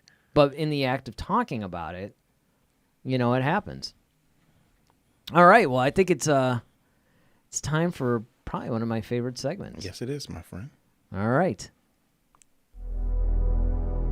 It's a segment we call Clear Your Mind. That's right. This is where we answer your questions. Now, of course, we answer your questions throughout this whole show if you're chatting with us live. If you're leaving a comment in the comment section, which we hope you do, I'll probably answer right away. Or it might actually spark a future Clear Your Mind segment question. But these are people that have submitted questions to us to be actually featured and answered on the show, which if you guys are interested in having a question answered on the show, you're free to leave a comment in the comments section, or you can hit us up at head-to-head-SW on Facebook, Twitter, or Instagram. So who do we got first? Our first question comes from Jordan Robinson. The question is, was Vader actually trying to defeat Luke in Return of the Jedi? That's a tough one because in Empire, we know he was basically toying with him. He was trying to teach him. He was trying to figure out what he knew. Yeah, he was trying to turn him. He was gauging. He was doing all kinds of stuff. It did seem that he was a lot more aggressive at times in Return of the Jedi. Yeah. I think he had to. I think it got to a point where. I think he had to try harder. Well, he definitely had it because he knew how powerful Luke had become. Yeah, Luke had become pretty powerful, and Vader knew that. So now Vader's like, you know what? I can't toy with this guy. I got to be real here because if you notice, like the whole duel, he's got both hands on his lightsaber now. Whereas in Empire, it was just one hand predominantly. Yep, and then of course I always, laugh at that one scene where he kind of like tosses the lightsaber while Luke's on that catwalk thing. But and it was he's kind of taunting Luke, of course. But I just don't think Vader was prepared for the onslaught that Luke came at him with. When he came, was like, never. And he started, they started going at it. I don't think Vader was really prepared, and I think he was more so on the defense because most of his moves looked defensive. Well, and that's primarily because, Luke, Vader hit a nerve with the whole Leia thing. Yeah, and he wasn't prepared for Luke to just come at him that aggressively. Yeah. And he was trying to hold him off at bay, and then he eventually just got bested, honestly. So yeah. I think he was really trying to... I think he was trying to defeat Luke at some point. Because that was pretty crazy. I mean, when Luke was just like, he was... It's just like, man, he's just wailing on this guy. I mean, it's just like, you had never seen Vader in that submissive of a position where especially when like, uh-oh. At the end of all, Vader this is how you knew Vader was he knew he was in trouble when Vader's laying on the ground and he's like, all right, wait. He's breathing hard and his hand is up like, hey, chill out. Yeah, and what's hilarious, and then he gets his hand lopped off and Vader's probably like, great. Another hand. It's like, okay. Yeah, could you guys send up another hand in my chambers? I'll be right there. Because what's funny is when the whole thing is over, and Luke's like, no, I'm not going to, do it. I'm a Jedi like my father before me. And he gets up. Vader just kind of casually stands up and Yep. sort of takes his place. So we got Jason saying, I don't think he was at the last part, but during the first part of the duel, I think he was. He was probably distracted by the fact that he had a daughter. Yeah, exactly. And then Ronaldo comes in. Well, Vader said that if he didn't turn to the dark side, he was going to die. So I guess he was thinking, if I don't kill him, I turn him to the dark side. And then, of course, Jason comes in. Honestly, if you look at the choreography, it just seems like Vader gave up. And yeah, it was interesting because at first Vader was talking about how, okay, if you're not going to turn, then you're going to meet your destiny, chucks the lightsaber, takes down the entire catwalk. And then he starts toying with them about the whole sister thing. And then, Luke just loses it and just starts going to town on him. And it does seem like Vader did at a point just resign himself to, okay, I'm done. I think he just got overwhelmed. I think honestly, he was surprised. That's what I'm saying. He was surprised and overwhelmed. He wasn't expecting, because you got to understand, like where Luke was at that point. Like Luke had gotten pretty powerful at that point. But if you think about it, Vader could have still have force pushed him, had done something. I don't think he could have. Like I said, I think that's the surprise element out of it. Because, like, okay, of course, he's hiding from Vader. You know what it was. And then, of course, Vader turned and looked. It was like, oh, he's right there. And then Luke he's right up on him at that moment. So Vader's automatically on the defensive, and he's trying to keep him at bay. And they're in that little bridge area, it looks like they're by the reactor. And Luke is just like, he's relentless. And it's like, I don't think Vader was just ready for that. And, of course, Luke has youth on his side, too. And so, and of course, he's channeling the dark side in him. And that's what, like, all that combination of things, I don't think Vader was just really prepared for. I think Vader just pulled a Padme and he lost the will to live. But that's just me. I mean, it is interesting because, and I've often analyzed this thing. I mean, I saw the stupid thing when I was like 12 years old for the first time. And, I just turned 50. So that gives you an idea. I've had like 38 years to process this film. And it's interesting to me because every single time, I'm constantly trying to say, like, okay, Vader was ultra powerful, even right up almost until that point. But then it's like something happens. So Jason says, I think they were trying to convey Vader being overwhelmed. Right, exactly. But the choreography just doesn't look right compared to their duel in Episode 5. Vader is definitely slower and weaker than normal. Well, I think that was a juxtaposition, too, because if you remember, like, that same kind of situation when Vader was on the offensive in Episode 5, it was like the same kind of thing. Like, Luke he could barely keep up with that. And that's how he ended up getting his hand and it's knocked not off. that Vader was weaker; it was Luke is stronger. Yeah, that's what I'm saying. And that's what I think it is too. Is the fact that it wasn't so much the choreography was messed up. What the choreography was trying to do was show you, like Luke is really powerful. And how do we show how powerful Luke is? By juxtaposing that against. If it makes Vader look that weak, then that's what makes Luke strong. Because if you kind of look at it like that, the one scene after.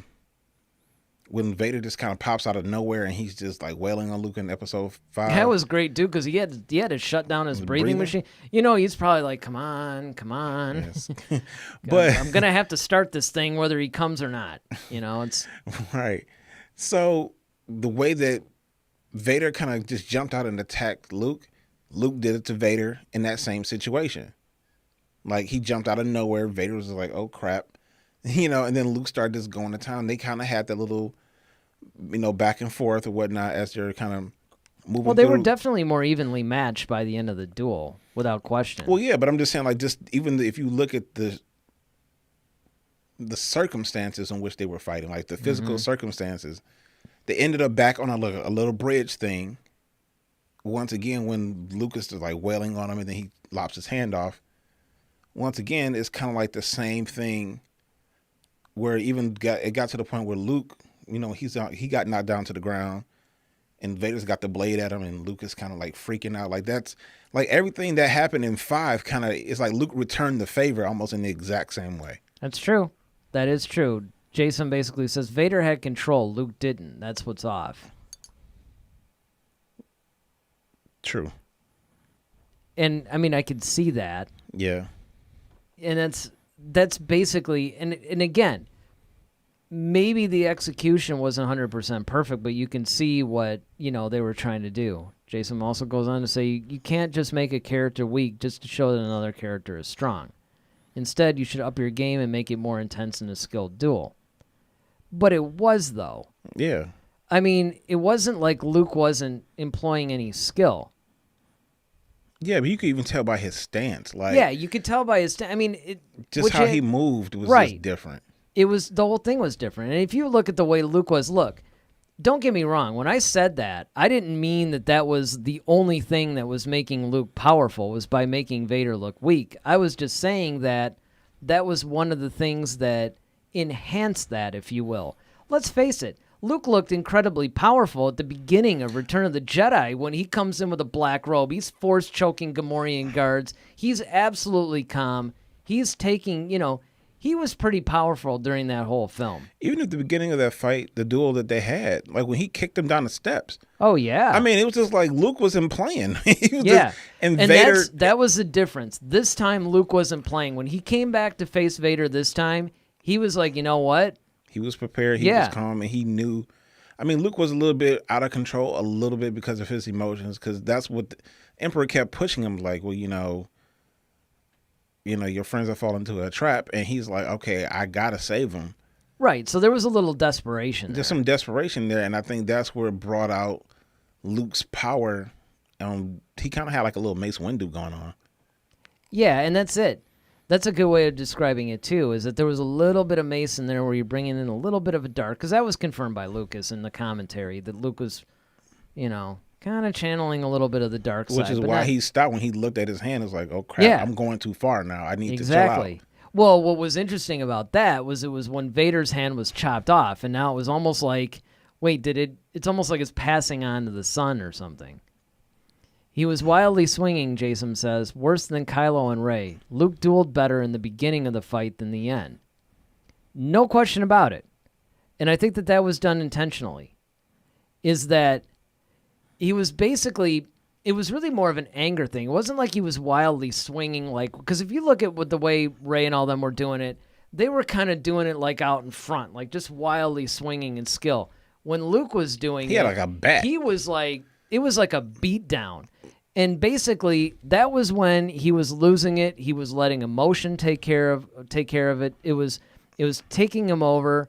He was utilizing a little bit of the dark side, and he was just aggressively just beating him down, overwhelming him with strength, fueled by the Force, fueled a little bit by the dark side, until, of course, he chopped off the hand, and then he realized he regained control again, and it was like, wait a second. I've gone too far. I've gone a little bit too far. I need to dial it back a little, which, of course, Palpatine loved. He's all like, good. This is exactly what he wanted to see. Your hate has made you powerful. Exactly. I mean, it's kind of like Palpatine was pretty much saying what, and, Luke had realized, and that's when he did the final rejection. Like, no, you didn't win. You think that I'm turning, but I'm not. Mm-hmm.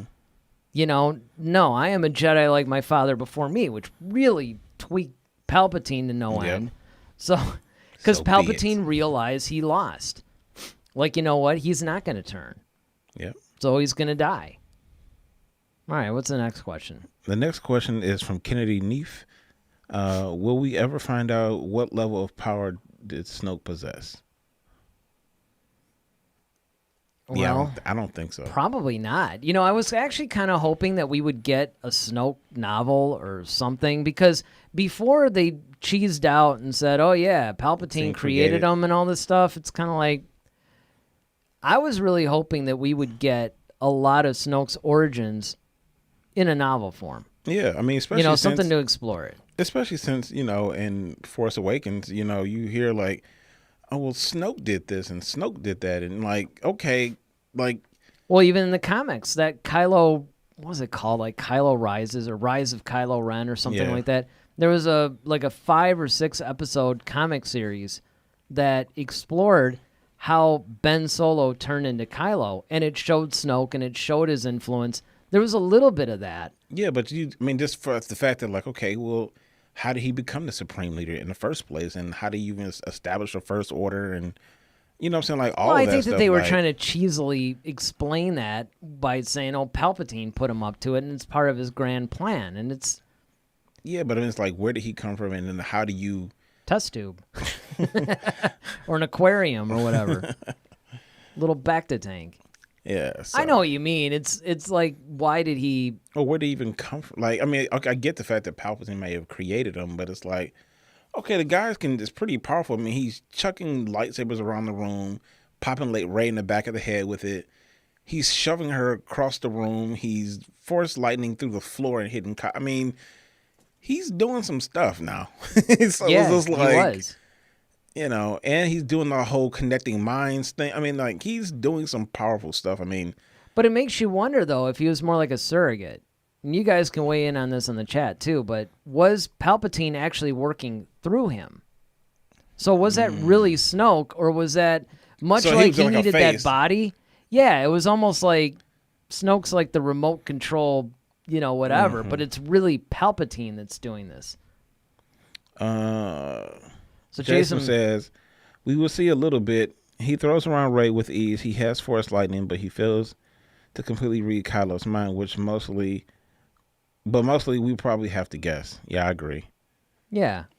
And yeah, that's pretty much what we've been saying too. It's like, well, you know, we're just going to have to guess. But I really think that that's pretty much on the right track, though, that really it was Palpatine. Like, Snoke was nothing more than a shell, like a body that Palpatine used to do what he wanted to do. I think Snoke was probably, if I had to compare him to somebody, I probably would give him more of a Dooku level. Well, and Jason says, I think that Snoke was like a clone rather than a remote-controlled organic being. Possibly. Possibly. Yeah, I'm just saying, like, for power level, like, we're trying to, like, measure power level, I guess, of Snoke. I mean, I guess I would probably say maybe a Dooku. I don't know. He seemed like he was more powerful than Dooku, though. I mean, Snoke, kind of like you pointed out, man, he was doing some stuff. Yeah, I mean, Granted, we don't know. I mean, see, this is where Dooku's kind of like that no man's land. That's why Jason and I were discussing him like all week, because they give you a little bit of a taste of what he can do, but you know there's more to it. And then, of course, when you read a lot of the new canon stuff, like some of the comics and definitely the novels, you get a little bit more of a picture of Dooku, particularly that whole Jedi Lost novel. Well, yeah, but I think the reason why Dooku is more powerful than people take him for is because he's been on both sides. Right. And he's been Right. accomplished on both sides. And he was trained by Yoda. Yeah, that's what I'm saying. Like, he's trained by Yoda. And by Sidious. So he was basically trained by the ultimate light and the ultimate dark. That's what I'm saying. That's what I'm saying. I think Dooku is pretty powerful. And, you know, he wields it, you know, very easily. You know, when we see him, like, lifting those stones, like we were talking about with the Savage Opress, you know, and the fact that he was using lightning to torture, you know. Well, lightning was definitely Dooku's weapon of choice. Yeah, of course. You know, probably like, hey, this is pretty sweet. Yeah. And, you know, he kind of tried to give Yoda the business, too, with it when Yoda absorbed it. So, you know, it's just like, I think I would say Snoke is probably around Dooku's level. Well, Ronaldo says, well, in the comic where Kylo and Snoke go to Dagobah, it is implied that Snoke is weaker than Luke. And he's right. That's true. That was in the Rise of Kylo Ren comic that I was talking about. Well, yeah, everybody's going to be weaker than Luke. Right. I mean, yeah. I mean, yes, but the thing that's kind of interesting is, where does he really fall? Because you have to look at it. And that's why, of course, Snoke feared Luke.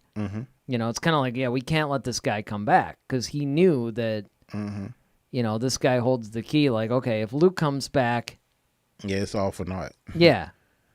You know, I mean, just like one of my favorite scenes in that whole comic series is the original, before Kylo became the leader of the Knights of Ren, when it was the other guy. Well, I think they just called Ren, actually. Yeah, his name was just Ren.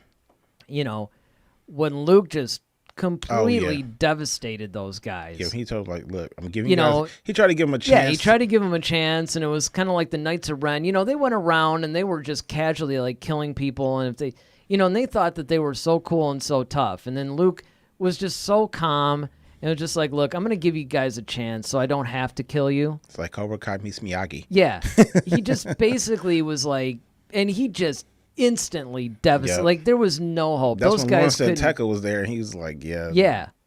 And that was one of the more instances of post Return of the Jedi Luke that you get. Like, yeah, Luke he was extremely overpowered in the old Legend series, but he's still pretty powerful in this. Like they didn't make it too ridiculous, but they basically gave you that ultra powerful Luke that you wanted without making him godlike. Right. Which Legends did. I mean, Legends got it to the fact that you had to create characters just to defeat him. He had the Superman syndrome. Right. You can't do bank robbers anymore. You can't do the 3 men from the Phantom Zone. Now you got to bring in like Darkseid and all these just like uber powerful villains because it's the only thing that can kill him. And that's a little bit of what what this is. But I mean, it's really fascinating to me in a lot of ways that whole Snoke Palpatine relation. It's another example of how the Rise of Skywalker basically creates more questions than it answers. Mm-hmm. And a lot of the surrounding, like canon stuff, like the comics that they've been coming out with and stuff like that, they don't really, it's like they kind of answer elements of it, but they don't really answer a lot of it. Ronaldo says, when that ring guy showed his face, I was like, are we supposed to know this guy? It's true. That's a good point, actually, because the way that they did it in the comic, it did almost like imply like you were supposed to know this guy. Mm-hmm.